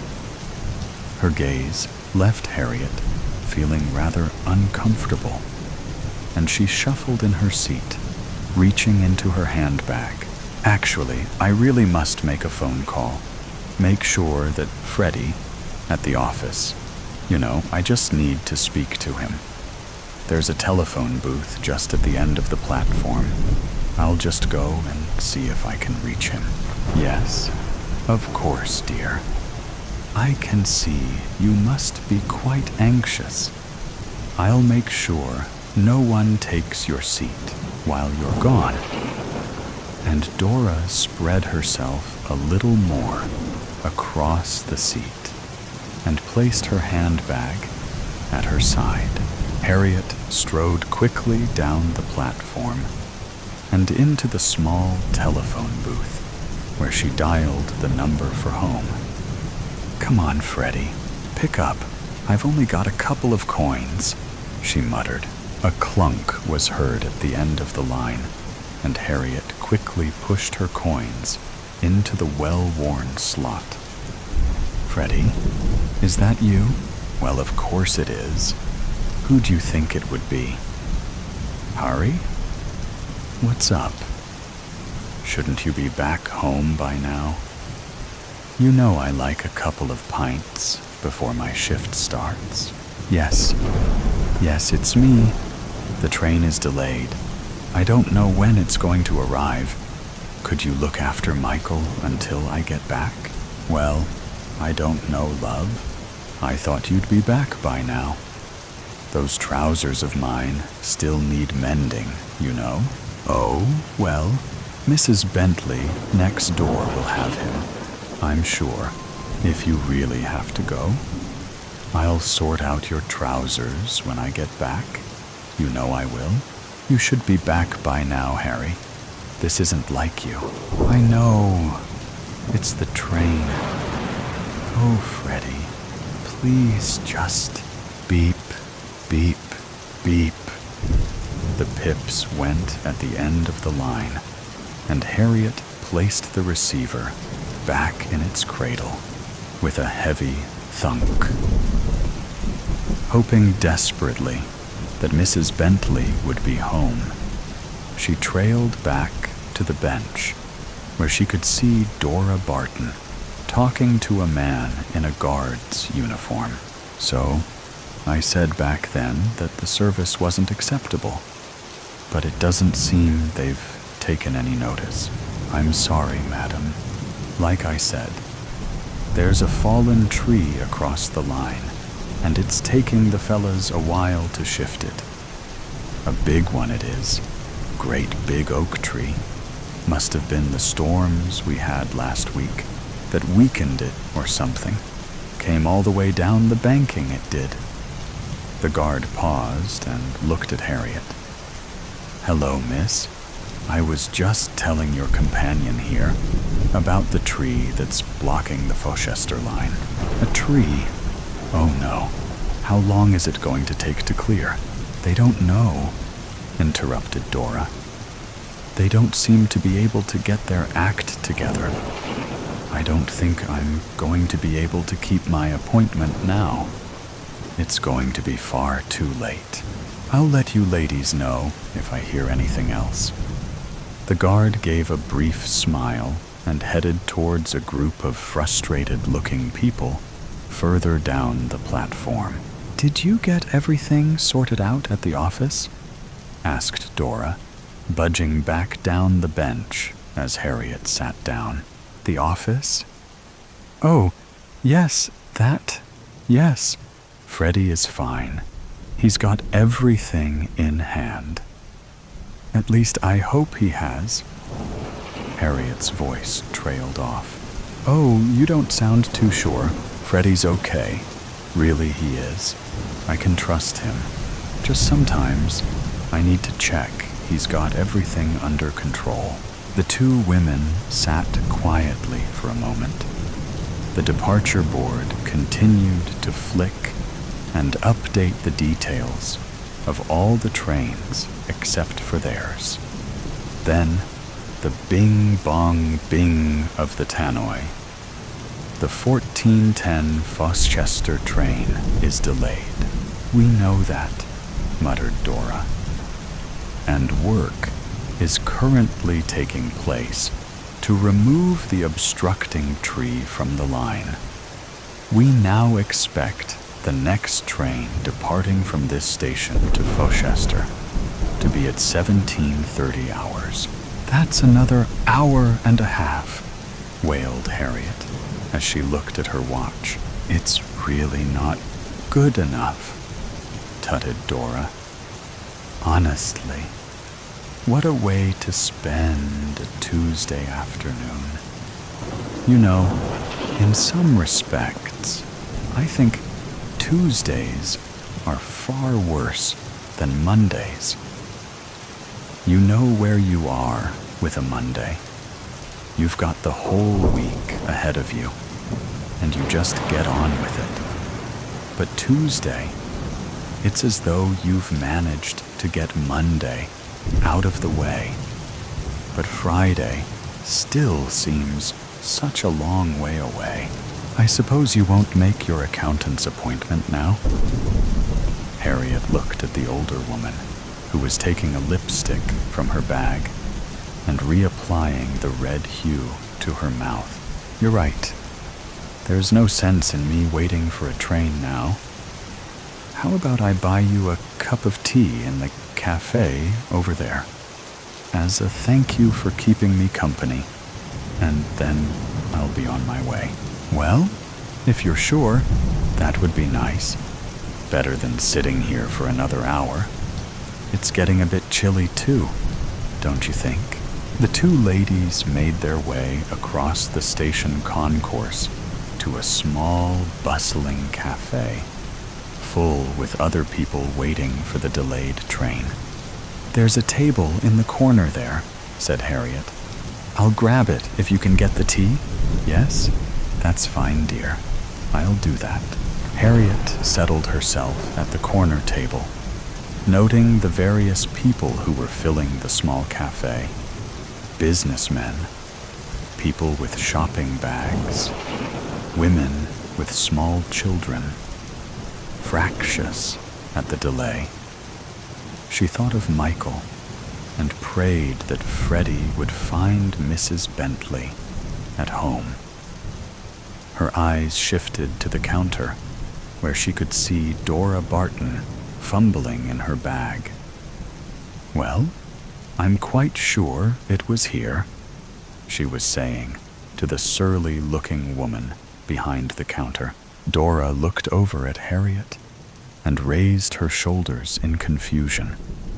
Not wanting to make a scene, Harriet shuffled her way between the busy tables towards Dora. This lady here's got no money to pay for the tea, said the woman behind the counter, not seeming to care who could hear. and a few heads turned to see what the commotion was all about. "I do have money, I do," protested Dora. "But it's not here," she continued, looking in her bag, which, from where Harriet stood, appeared to contain only handkerchiefs and lipsticks.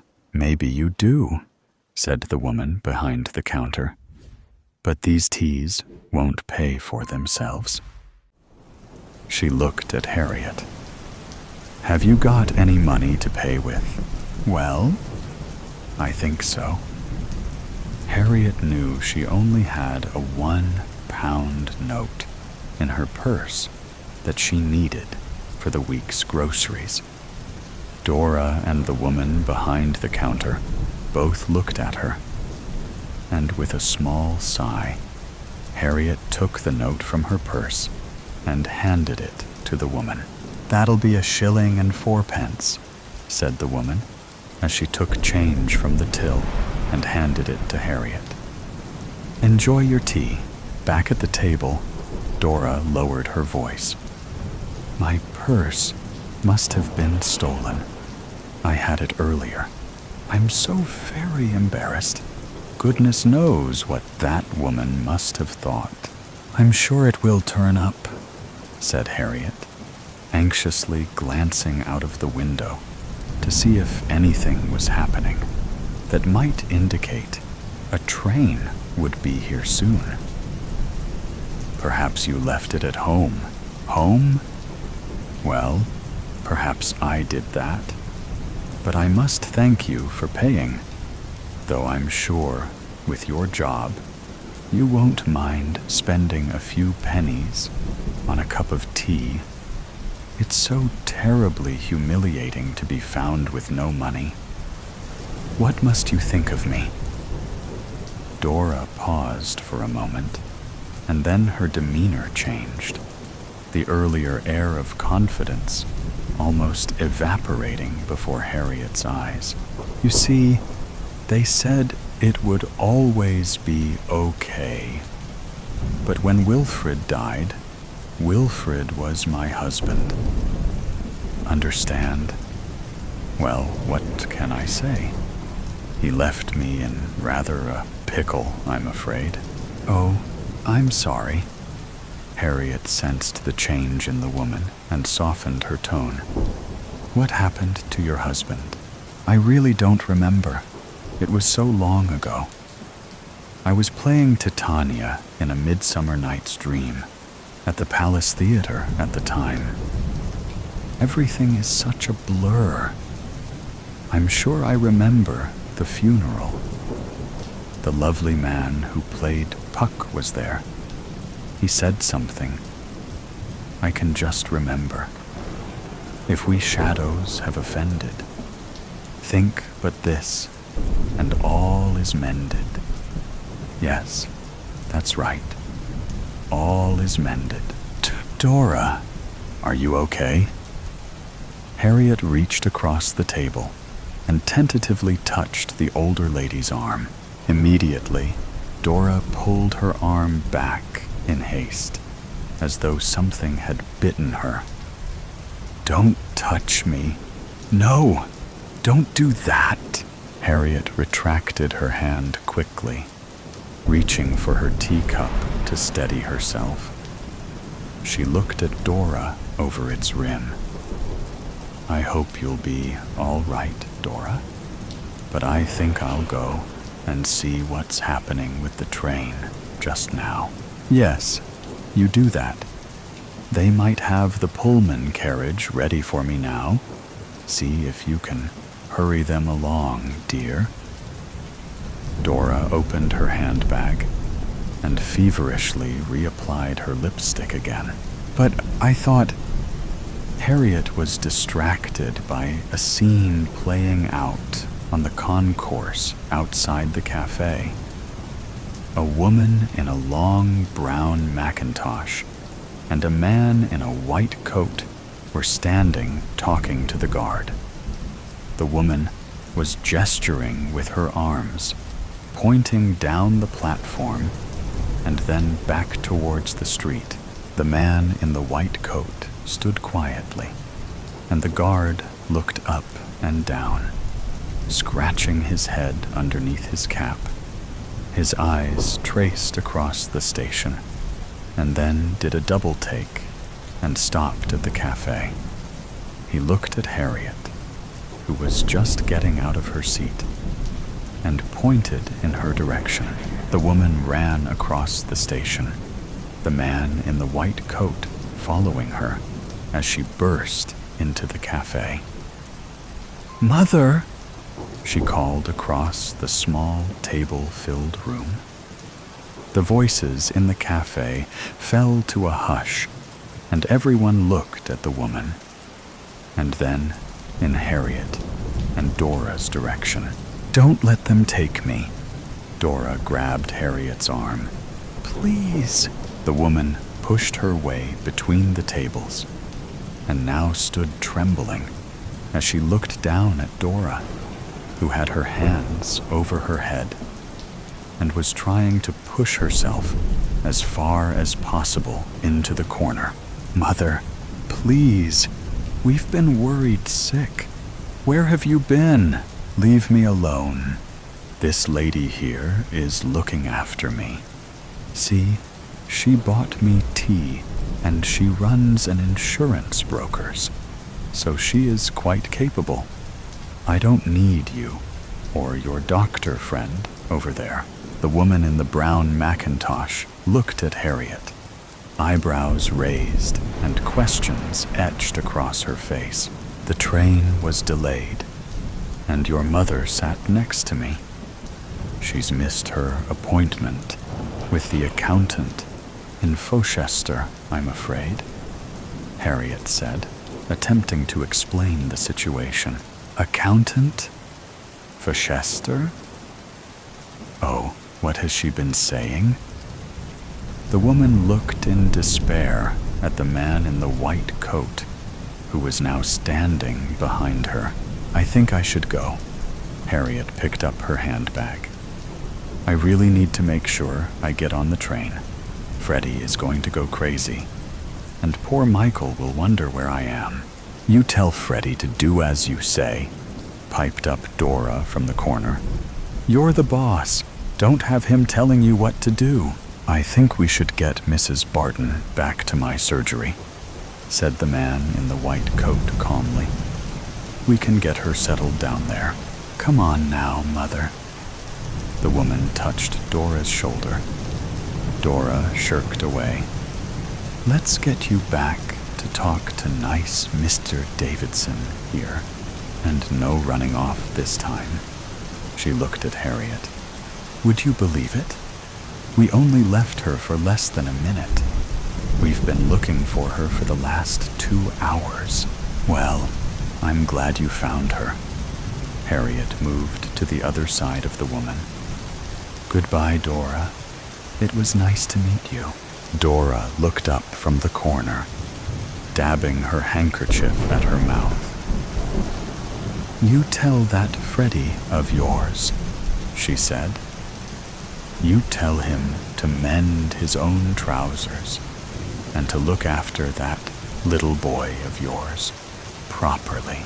Harriet stared for a moment, unsure if she'd heard correctly, then hastened her goodbye and made her way towards the platform where the delayed 1410 to Fochester was pulling into the station.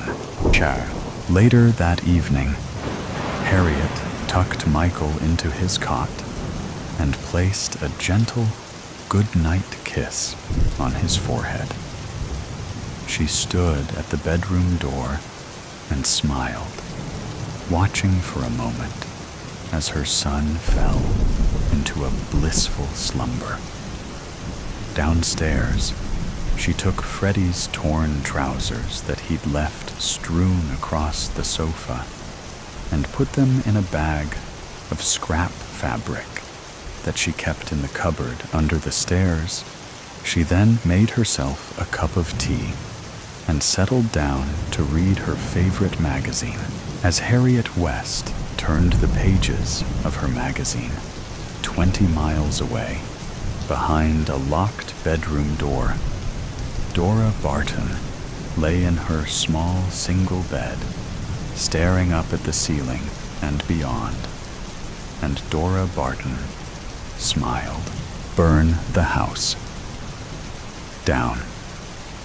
Did you hear what happened to the old house on Birch Street? No? What? It burned down. Burned down? How? Nobody knows for sure. People are saying it was arson. Arson? That place was empty for years. Who would bother? That's what everyone's asking. But there were lights on the night before. Lights? You're serious? As a heart attack. I saw it myself. You were there? Well, I was passing by, took a shortcut through the park, and you didn't think to tell anyone. I didn't think it mattered. Thought maybe the city finally sent someone to clear it out. The city? They don't even fix the street lights. Why would they bother with that house? You're probably right. But who else would be in there? Kids, maybe? You know, messing around. That's what I thought at first. But what? I saw someone. Someone? Yes, a man. Or at least, I think it was a man. You think? What does that mean? It was dark, okay? I couldn't see clearly. But there was someone moving around inside. Did they see you? No. At least, I don't think so. I kept my distance. What were they doing? It looked like they were carrying something. A bag, maybe. A bag? Like a duffel bag? Could have been. Hard to tell from where I was. And then they disappeared. Into the back of the house. That's weird. You didn't hear anything? No. Everything was quiet. Too quiet. Did you notice anything else? There was a smell. A smell? Like gasoline. Gasoline? Are you kidding me? No, I swear. I didn't think much of it at the time. How could you not? Gasoline in an old house? That's a red flag. I know that now, okay? But at the time, I just thought it was, I don't know, maybe they were fixing something. Fixing something? In that house? I wasn't thinking clearly. So what did you do after that? I kept walking. You just left? Yeah, and you didn't tell anyone? Who was I supposed to tell? The cops? They wouldn't believe me. Maybe they would have, after it burned down. Look, I didn't know it was gonna burn down. Still, this is bad. I know it is. That's why I've been freaking out. Does anyone else know you were there? No? Not yet, anyway. You sure about that? Yeah. What if someone saw you? Nobody saw me. You can't be certain. I'm telling you, I was careful. But if they find out, they won't. You're awfully confident for someone who's in the middle of this mess. What mess? I didn't do anything. You were there. That's enough to make it messy. So what are you saying? I'm saying you better figure out what you're gonna do if someone starts asking questions. Like who? The cops, for starters. Why would they come to me? I don't know. Maybe they've got cameras or something. Cameras? At that old place? Or nearby? Someone could have seen you. You're just trying to scare me. No. I'm trying to make you think. I am thinking. And I think you're overreacting. Am I? Yeah. Nobody cares about me walking past some abandoned house. Maybe. But what if they find out about the gasoline? What about it? I didn't put it there. Doesn't matter. You were there, you smelled it, and you didn't report it. So what? Is that a crime? Maybe not, but it sure makes you look bad. This is insane. I didn't do anything wrong. I'm not saying you did. I'm just saying you're connected now. Connected how? By walking through the park? By seeing something? Fine. Let's say the cops come. What am I supposed to tell them? The truth. The truth? Yeah. You walked by, saw lights, smelled gasoline, and kept going. And you think that's gonna make me look less suspicious? Better than lying. I don't know. This feels all wrong. What's your alternative? I don't know. Maybe just keep quiet? Bad idea. Why? Because secrets have a way of coming out. You don't understand. If I say something, they might think I was involved. Not saying anything makes you look more involved. This is a nightmare. It's not that bad. Not that bad? You just said, I'm connected to a house that burned down.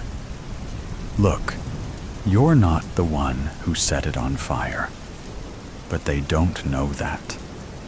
Then, make them know. How? By being honest. Honest? With cops? That's a joke. You got a better plan? No. Then maybe stop freaking out and just deal with it. Easy for you to say. You weren't there. And I'm trying to keep you from making it worse. Fine. Let's say I tell them. Then what? Then you answer their questions and move on. Just like that? Yeah. You don't think they'll dig deeper? Into what? You didn't do anything. I don't know. What if there's more to this? Like what? Like, what if that guy I saw was the one who started the fire? Then it's even more important that you say something. You're not getting it. What if he saw me? Okay. Let's think this through. There's nothing to think about. If he saw me, I'm screwed. Not necessarily. How do you figure? He doesn't know who you are. What if he does? How? Did you talk to him? No. Then relax. Relax? Are you serious? Yes. You're overthinking this. Overthinking? Someone torched a house, and I was there. You weren't in the house. But I saw him, and he didn't see you. You don't know that? If he did, don't you think he would have come after you? Maybe. Or maybe he's waiting. For what? I don't know. To make sure I don't talk. You're spiraling. Am I? What if this guy's dangerous? He might be. All the more reason to go to the cops. I can't. Why not? Because if I talk, and he finds out, you're making this bigger than it is. Am I? Yeah. I don't think you get how serious this is. I do. And that's why you need to stop hiding. I can't. You can. No, I can't. What if... Stop. Listen to yourself. What? You're working yourself up over nothing. Nothing? Yeah. You think this is nothing? Compared to what it could be? Yeah. What does that mean? It means you're not the one who burned the house down. And that's all that matters. I wish I could believe that. You should. I don't know. Then figure it out fast.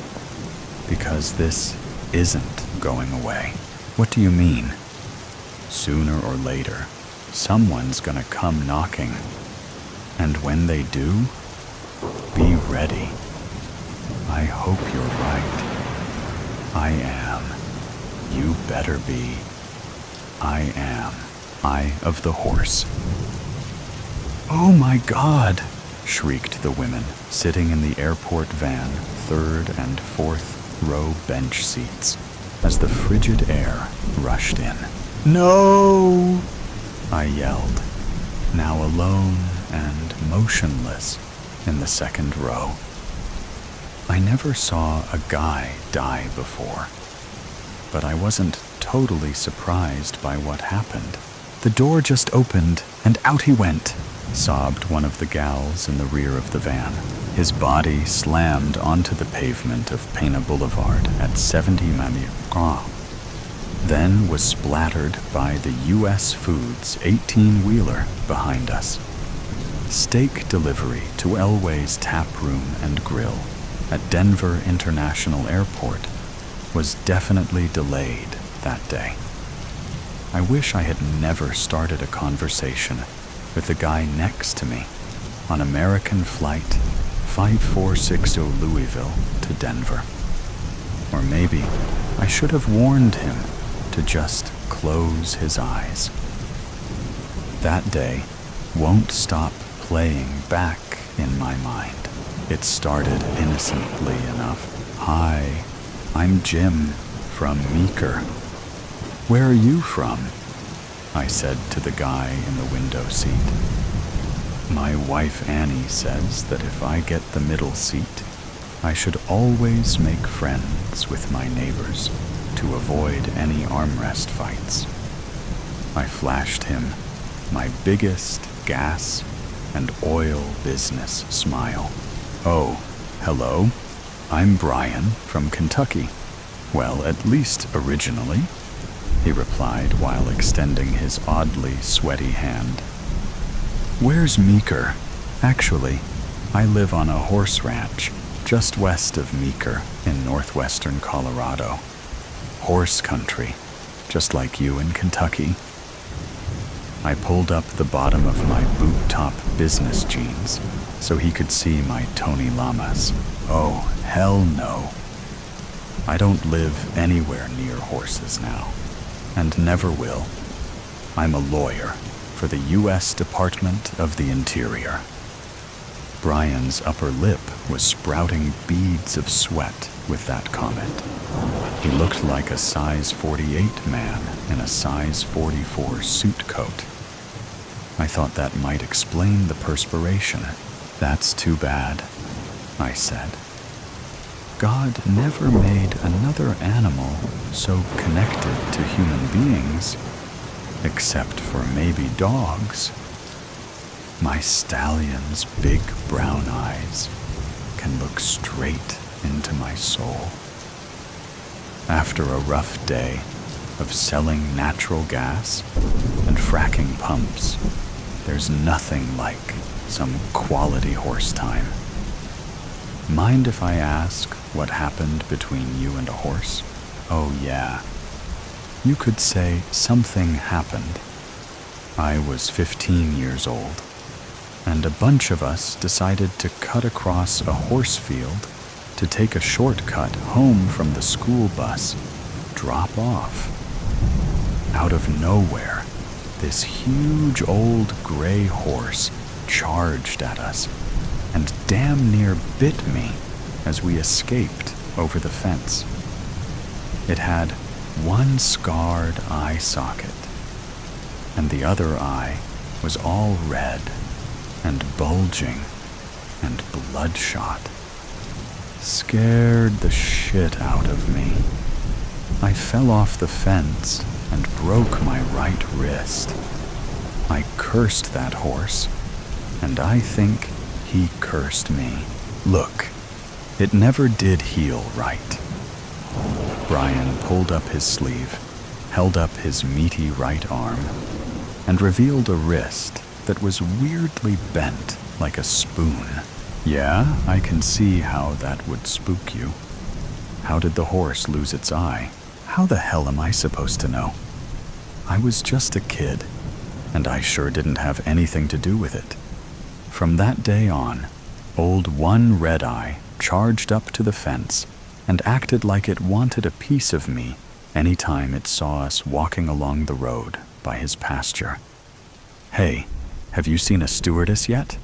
I really need a drink. Now Brian's hands were trembling a little. Our jet pivoted onto the runway. All eyes looked forward. Engine jets roared, and we accelerated with 3 Gs pulling us backwards into the seats. Then the wheels were up, and we were airborne. Hey, darling, could you please get my friend here an old-fashioned? And could you please put it on my credit card? Flight 5462's stewardesses looked like they were recruited from the geriatric ward, older and slower than the spry, shapely young ones from the good old days of air travel. After a few gulps, Brian's hands stopped shaking, but his mouth kept on running. That's not all, Jim. I biked across country when I was 25 years old and almost got trampled to death by wild horses. My buddy and I were in Warm Springs, Nevada, the middle of nowhere in Nye County, with the largest wild horse herd in America. Warm Springs had a one-building combined bar/restaurant/gas station/grocery store. We were exhausted after biking the 50 miles from Tonopah in 100-degree heat, and asked the barkeep if it was okay to pitch our tent for the night near the picnic table beside his establishment. He said, "I don't give a shit." So we did. We conked out right away, and hours later woke up to the sound of thunder. Then the noise became deafening, and the ground and tent walls really shook. I peeked out between the tent flaps and saw nothing but the hooves, shanks, and fetlocks of hundreds of wild horses. It wasn't an earthquake. We were in the middle of a fucking wild horse stampede. Brian's eyes were now bugging out, and his face was red, wet, and kind of wild looking as he continued. He leaned in toward me and spoke in a whisper. "Jim," I curled up in the goddamn fetal position, preparing to be killed by horses. I don't mind telling you that I actually pissed myself. The guy in the aisle seat, who I never did get to make friends with, heard what Brian said, shifted away from us, and put on his headphones. I guess he had overheard enough. I wish I had done the same. Brian gulped down a second old-fashioned and collected himself a bit. "Jim, when the noise stopped and the dust started to clear, we crawled out from our tent, expecting to find our bikes, and our gear flattened and mangled. But Jim, not a single tent stake or guy rope was disturbed, and our stuff was untouched. There was no way I could sleep after that shit. And we had 75 miles of desert road with no water between Diablo and Ash Springs. So, my buddy insisted that we pack up and pedal before the sun came up. I wasn't too thrilled about him pushing the whole ride in the dark idea. Just as we made it to Diablo, I heard a sound like horses snorting off to our right. And Jim, I swear, I saw one of those wild horses staring right at me with two glowing red eyes. My buddy said I was seeing things, but I know what I saw.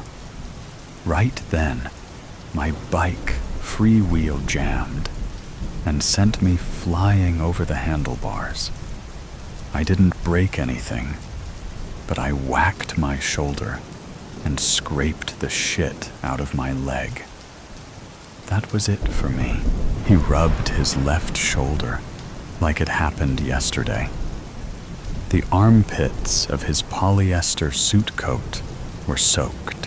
I wish I had told Brian that I needed to get some sleep before we landed in Denver. But I didn't. He might be alive today if I had ended our conversation right then and there. "Jim, don't you know the only building in Diablo, Nevada, was a road maintenance garage? The night shift worker there refused to lend us the use of their tools. Sorry, state property boys. So I stayed there till the sun rose and hitched a ride to Las Vegas and flew home. Instead of a relaxing flight home, I got the scare of my life." Brian took another swig from his drink. "Jim, I sat next to this Navajo Indian dude on the plane ride home and told him my story, just like I'm talking to you. He was tall, wore a fancy black suit, and had his hair all pulled back and tied by a white cloth, but smelled like he just came from a campfire. He never said a word until he slowly turned toward me and said, 'My people believe the sun-bearer created the horse and placed the stars and the dark universe in the horse's eyes so they can see the dark. You know darkness can kill a man. So can the number 3. Then he got up out of his seat and went to bathroom and never came back. With that, Brian's face tuned pale. I thought he was finally done with his weird story, but he leaned into me again and whispered, "Jim, I think he figured the horses see something dark in me, and I am afraid I'll die if a red-eyed horse looks into my eyes a 3rd time. So, no 3 strikes and you're out for me. No fucking thank you. I don't want to see another horse in my life.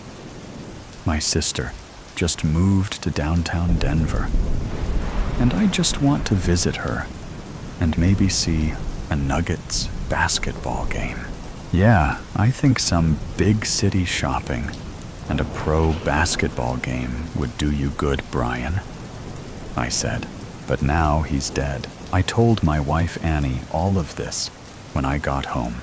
Honey, I was afraid to tell him about that 32-foot-high blue Mustang sculpture.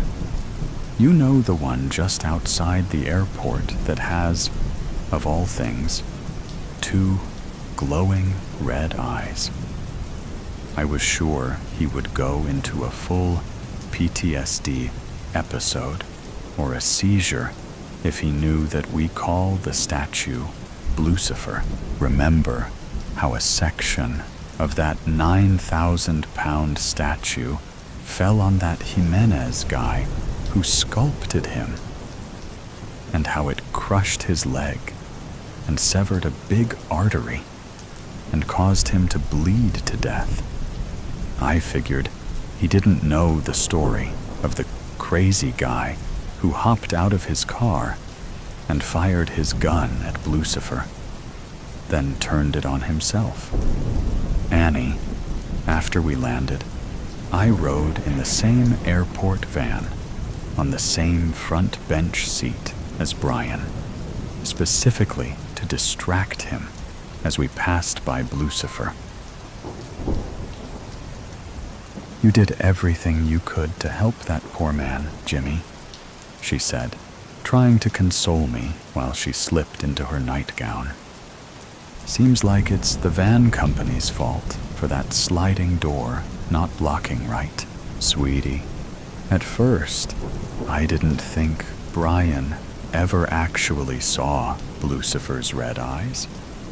But just after we passed that bastard blue Mustang, he looked at the driver's rear view mirror and saw Lucifer all reared up on his hind legs with those red eyes beaming. Brian looked at me, and before I could say anything, he just opened the van's side door, and out he went. I should have warned him about the statue. I could have saved him. Annie said, "Oh my God, sounds like that guy had deep issues, and nobody can save that kind of crazy. Why don't you go down to the barn and check on your horses? They always calm you down." I couldn't tell her that I thought about horses and red eyes when I saw car taillights on the road ahead of me as I drove home that night. I couldn't tell her that I was worried about looking into my horse's eyes or what they would see in me. I couldn't tell her that on my last business trip, I had sat next to a Navajo Indian. He wore a black silk business suit, white button-down shirt with turquoise cufflinks, and a thin black leather necktie. His long black hair was pulled back in a traditional CL hair bun, and he smelled of burnt sage. He only spoke one sentence to me and then got up to go to the bathroom and never returned. I hadn't even introduced myself yet. He simply turned to me and calmly asked, "Aren't you worried those natural gas and fracking pumps are harming Mother Earth? What lies behind her mirror?" Detective Sarah Chen stared at the ornate Victorian mirror, its silver surface reflecting nothing but shadows in the dim light of the abandoned mansion. 3 days, 3 women missing, and all connected to this house. The mirror seemed to mock her with its emptiness. "Find anything?" Detective Mike Rodriguez's voice echoed from the hallway. "Just another dead end," Sarah replied. But something about the mirror kept drawing her attention. The curved floral patterns along its frame seemed to shift in her peripheral vision. But when she looked directly at them, they were perfectly still. "The homeowner's alibi checks out," Mike said, entering the room. "He was in Tokyo when the first woman disappeared." Sarah traced her fingers along the mirror's frame. "What about his wife?" "That's where it gets interesting." Mike pulled out his notebook. "Mrs. Eleanor Wright hasn't been seen in public for 6 months. Neighbors say she became a recluse after their daughter's suicide last year." Sarah's hand froze on the frame. Suicide? That wasn't in the case file, because it wasn't ruled a suicide officially. The daughter, Rebecca Wright, 19, was found in this room, in front of this mirror, with no signs of trauma. Toxicology came back clean. They called it natural causes, but 19-year-olds don't just die of natural causes, Sarah finished. She leaned closer to the mirror, her breath fogging the glass. For a moment, she thought she saw something move behind her reflection, a shadow darker than the others. "Here's the part that'll give you chills," Mike continued. "Each of our missing women reported seeing someone following them in mirrors before they disappeared. Their therapists all noted it as a shared delusion." Sarah stepped back from the mirror. "All 3 saw someone in mirrors, a woman in a black dress, according to their descriptions. They said she would watch them, getting closer each time, but only in reflections, never in real life. The temperature in the room seemed to drop." Sarah pulled her jacket tighter. "We need to talk to Mrs. Wright. Already tried. The housekeeper says she hasn't left her room in 3 months. Won't see anyone. Won't talk to anyone." Sarah's phone buzzed. A text from forensics. "Lab results are in on the dust samples from the missing women's homes. Anything useful? Traces of silver nitrate. And..." Sarah squinted at the screen. "Something they can't identify. Some kind of organic compound they've never seen before." A floorboard creaked behind them. Both detectives spun around, but the doorway was empty. When Sarah turned back to the mirror, she caught a glimpse of movement, a flash of black fabric disappearing around the edge of the reflection. "Tell me you saw that," she whispered. Mike shook his head. "Saw what?" Sarah approached the mirror again, her heart pounding. The frame felt cold under her fingers, much colder than it should be. We need to get this mirror to the lab. Sarah, it's just a mirror. We need to focus on finding Mrs. Right. And 3 women are missing, Mike. All saw someone in mirrors before they vanished. Rebecca Wright dies mysteriously in front of this specific mirror. And now I'm seeing... She stopped, realizing how it would sound. You're seeing something in the mirror, too? Mike's voice carried a note of concern. Maybe you should take a break. You've been working this case non-stop for... A laugh echoed through the room. High, feminine, and definitely not coming from either of them. Mike drew his gun, scanning the shadows. NYPD, show yourself. Sarah couldn't move.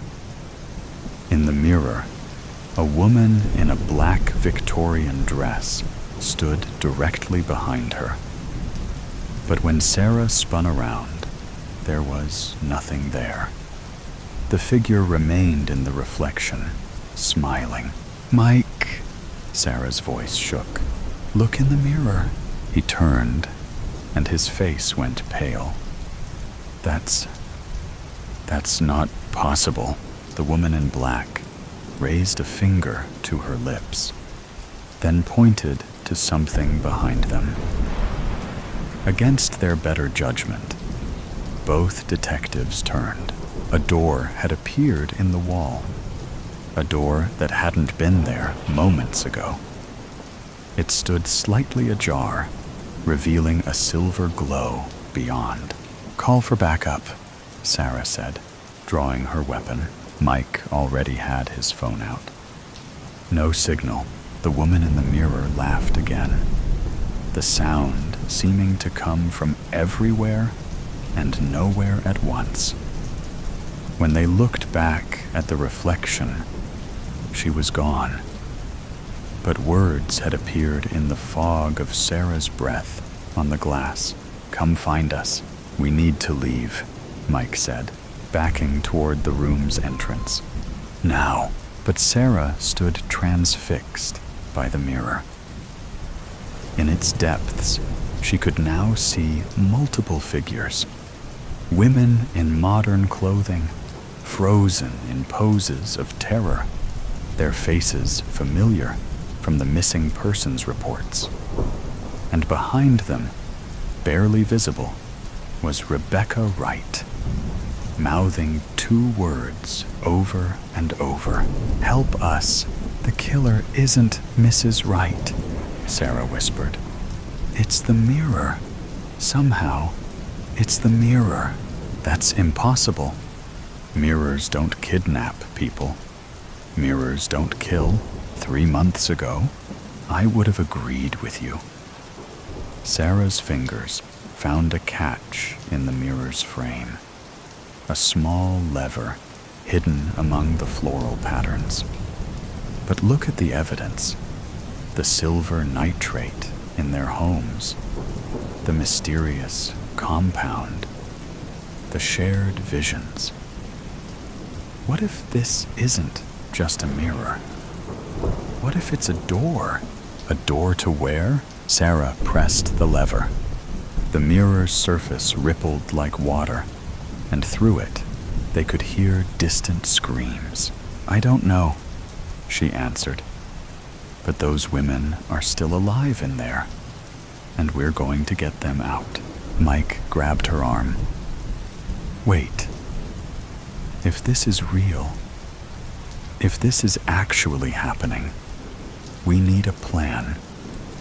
We need equipment. We need to move now. Sarah cut him off. Look, the ripples in the mirror's surface were spreading to the frame, to the wall around it.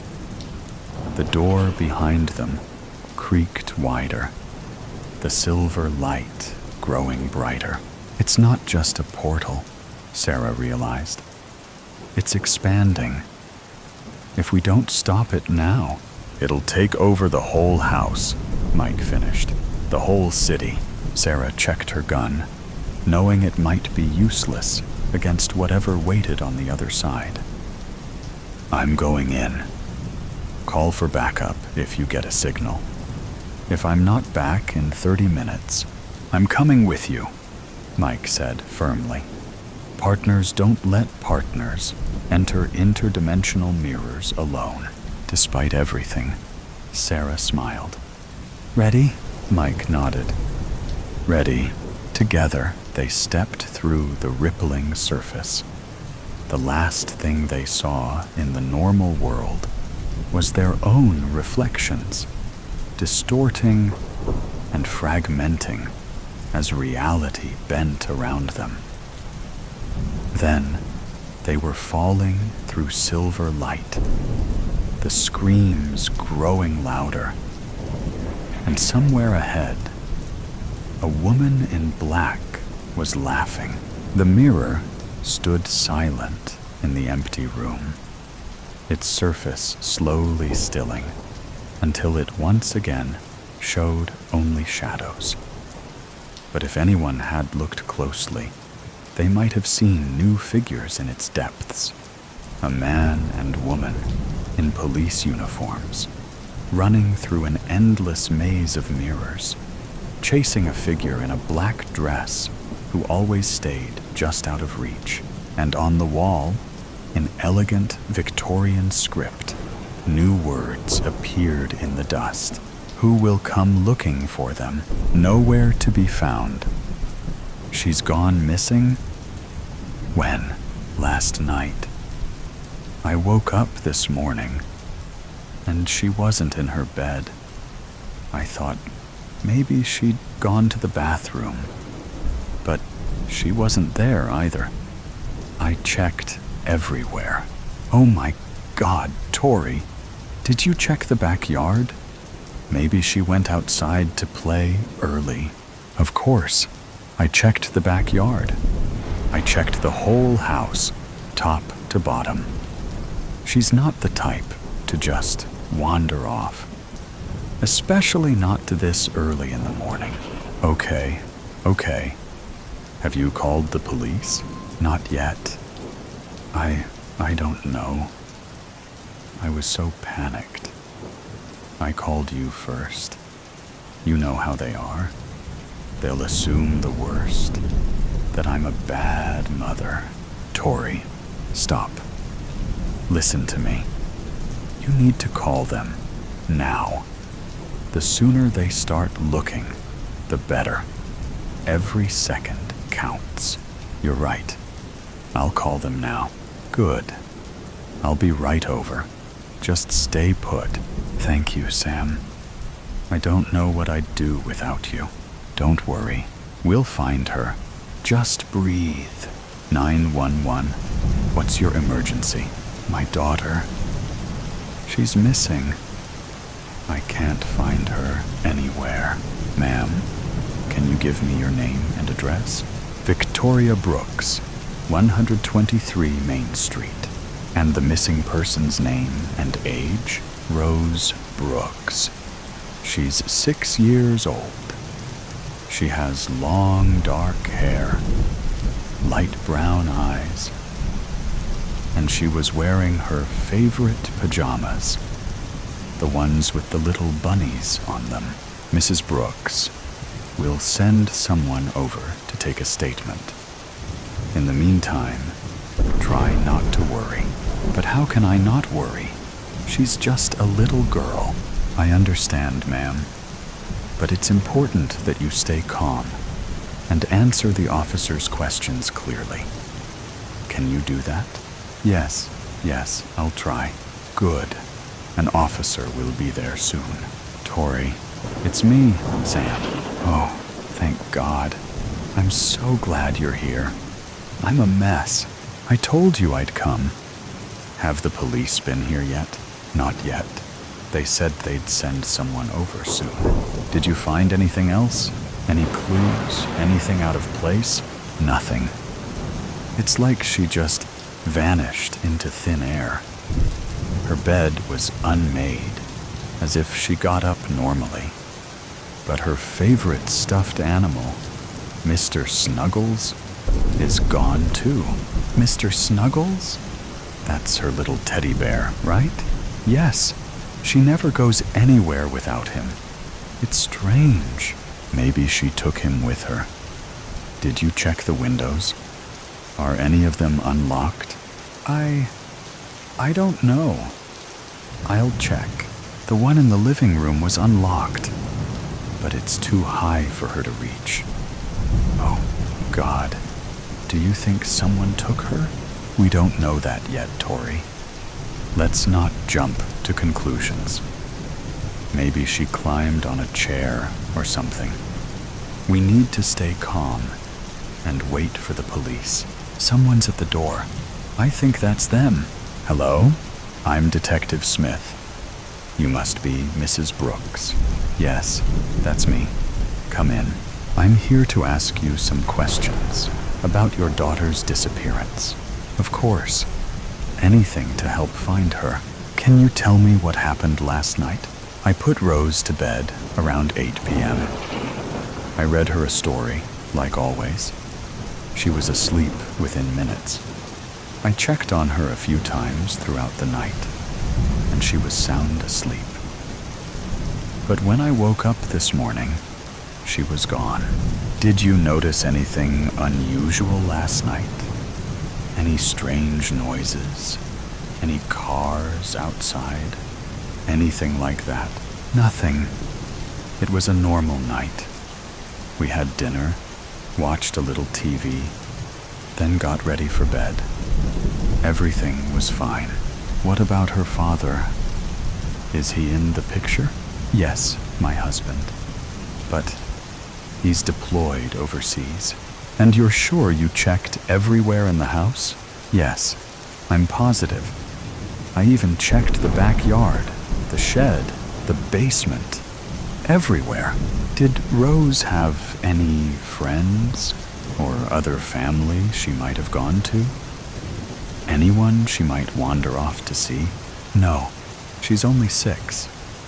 She doesn't have any friends outside of school, and my family lives out of state.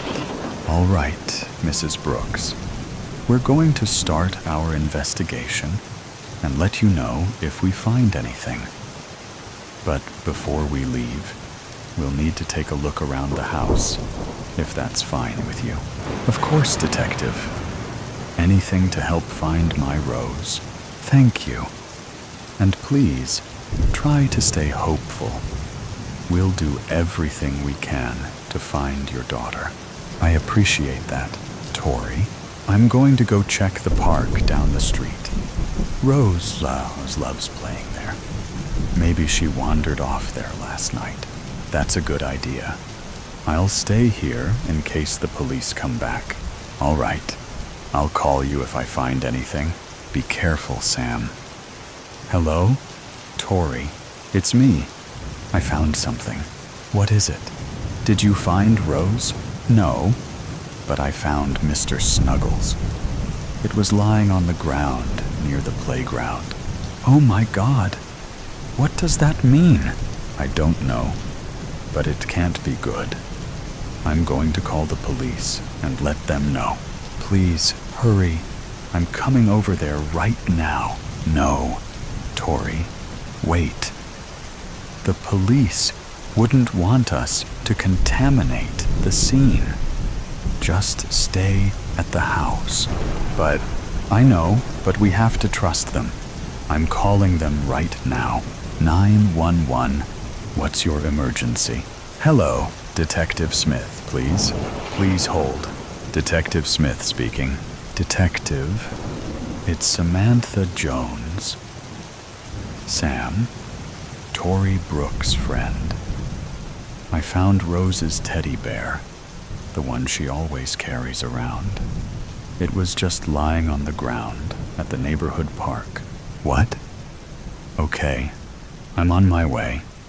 Can you stay there and make sure nobody touches anything? Yes, of course. Thank you. I'll be there soon. Tori, The police are on their way to the park. They're going to search the area. Oh God, I hope they find her. I know. We just have to stay positive. I'm trying, but it's getting harder and harder. I get it. Just hang in there.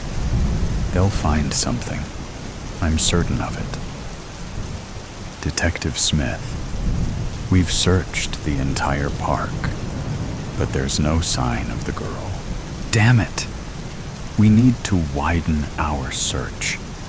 Check all the nearby houses and businesses. See if anyone saw anything. Check security cameras. Anything. We need to find this little girl, and we're running out of time. Yes, sir. Tori. The police are widening their search. They're checking all the houses in the neighborhood, talking to people, looking at security footage. That's good, right? It means they're taking this seriously? Yes. It means they're not giving up. I hope so. I can't lose her. They'll find her, Tori. I know they will. I hope you're right. I think the police are back. Mrs. Brooks, we have some news. Is it about Rose? Did you find her? Yes, we found her. Oh my God, is she okay? Is she hurt? She's alive. But she's been through a lot. We found her in an abandoned house a few blocks from here. She was hiding in a closet. Who took her? Why? Was she hurt?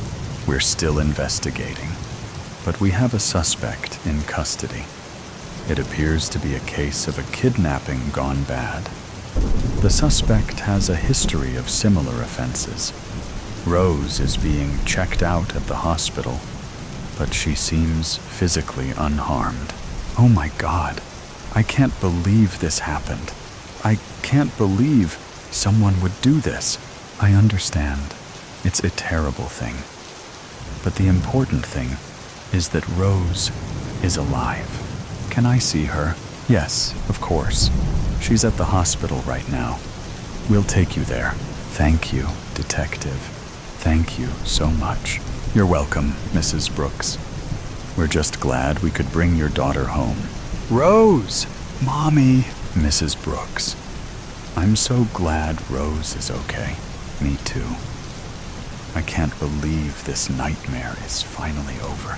I know it's been a long day, but it's a happy ending. Yes, it is. A very happy ending, but frightening nevertheless. We need to get you both home. But first, we'll need to speak with Rose. Detective, Rose has been through a lot. Could we do this tomorrow? Perhaps you could stop by the house around noon. Sure, I understand. I'll have an officer drive you all home. Thank you. And in the meantime, I'm never letting her out of my sight again. I think that's a good idea.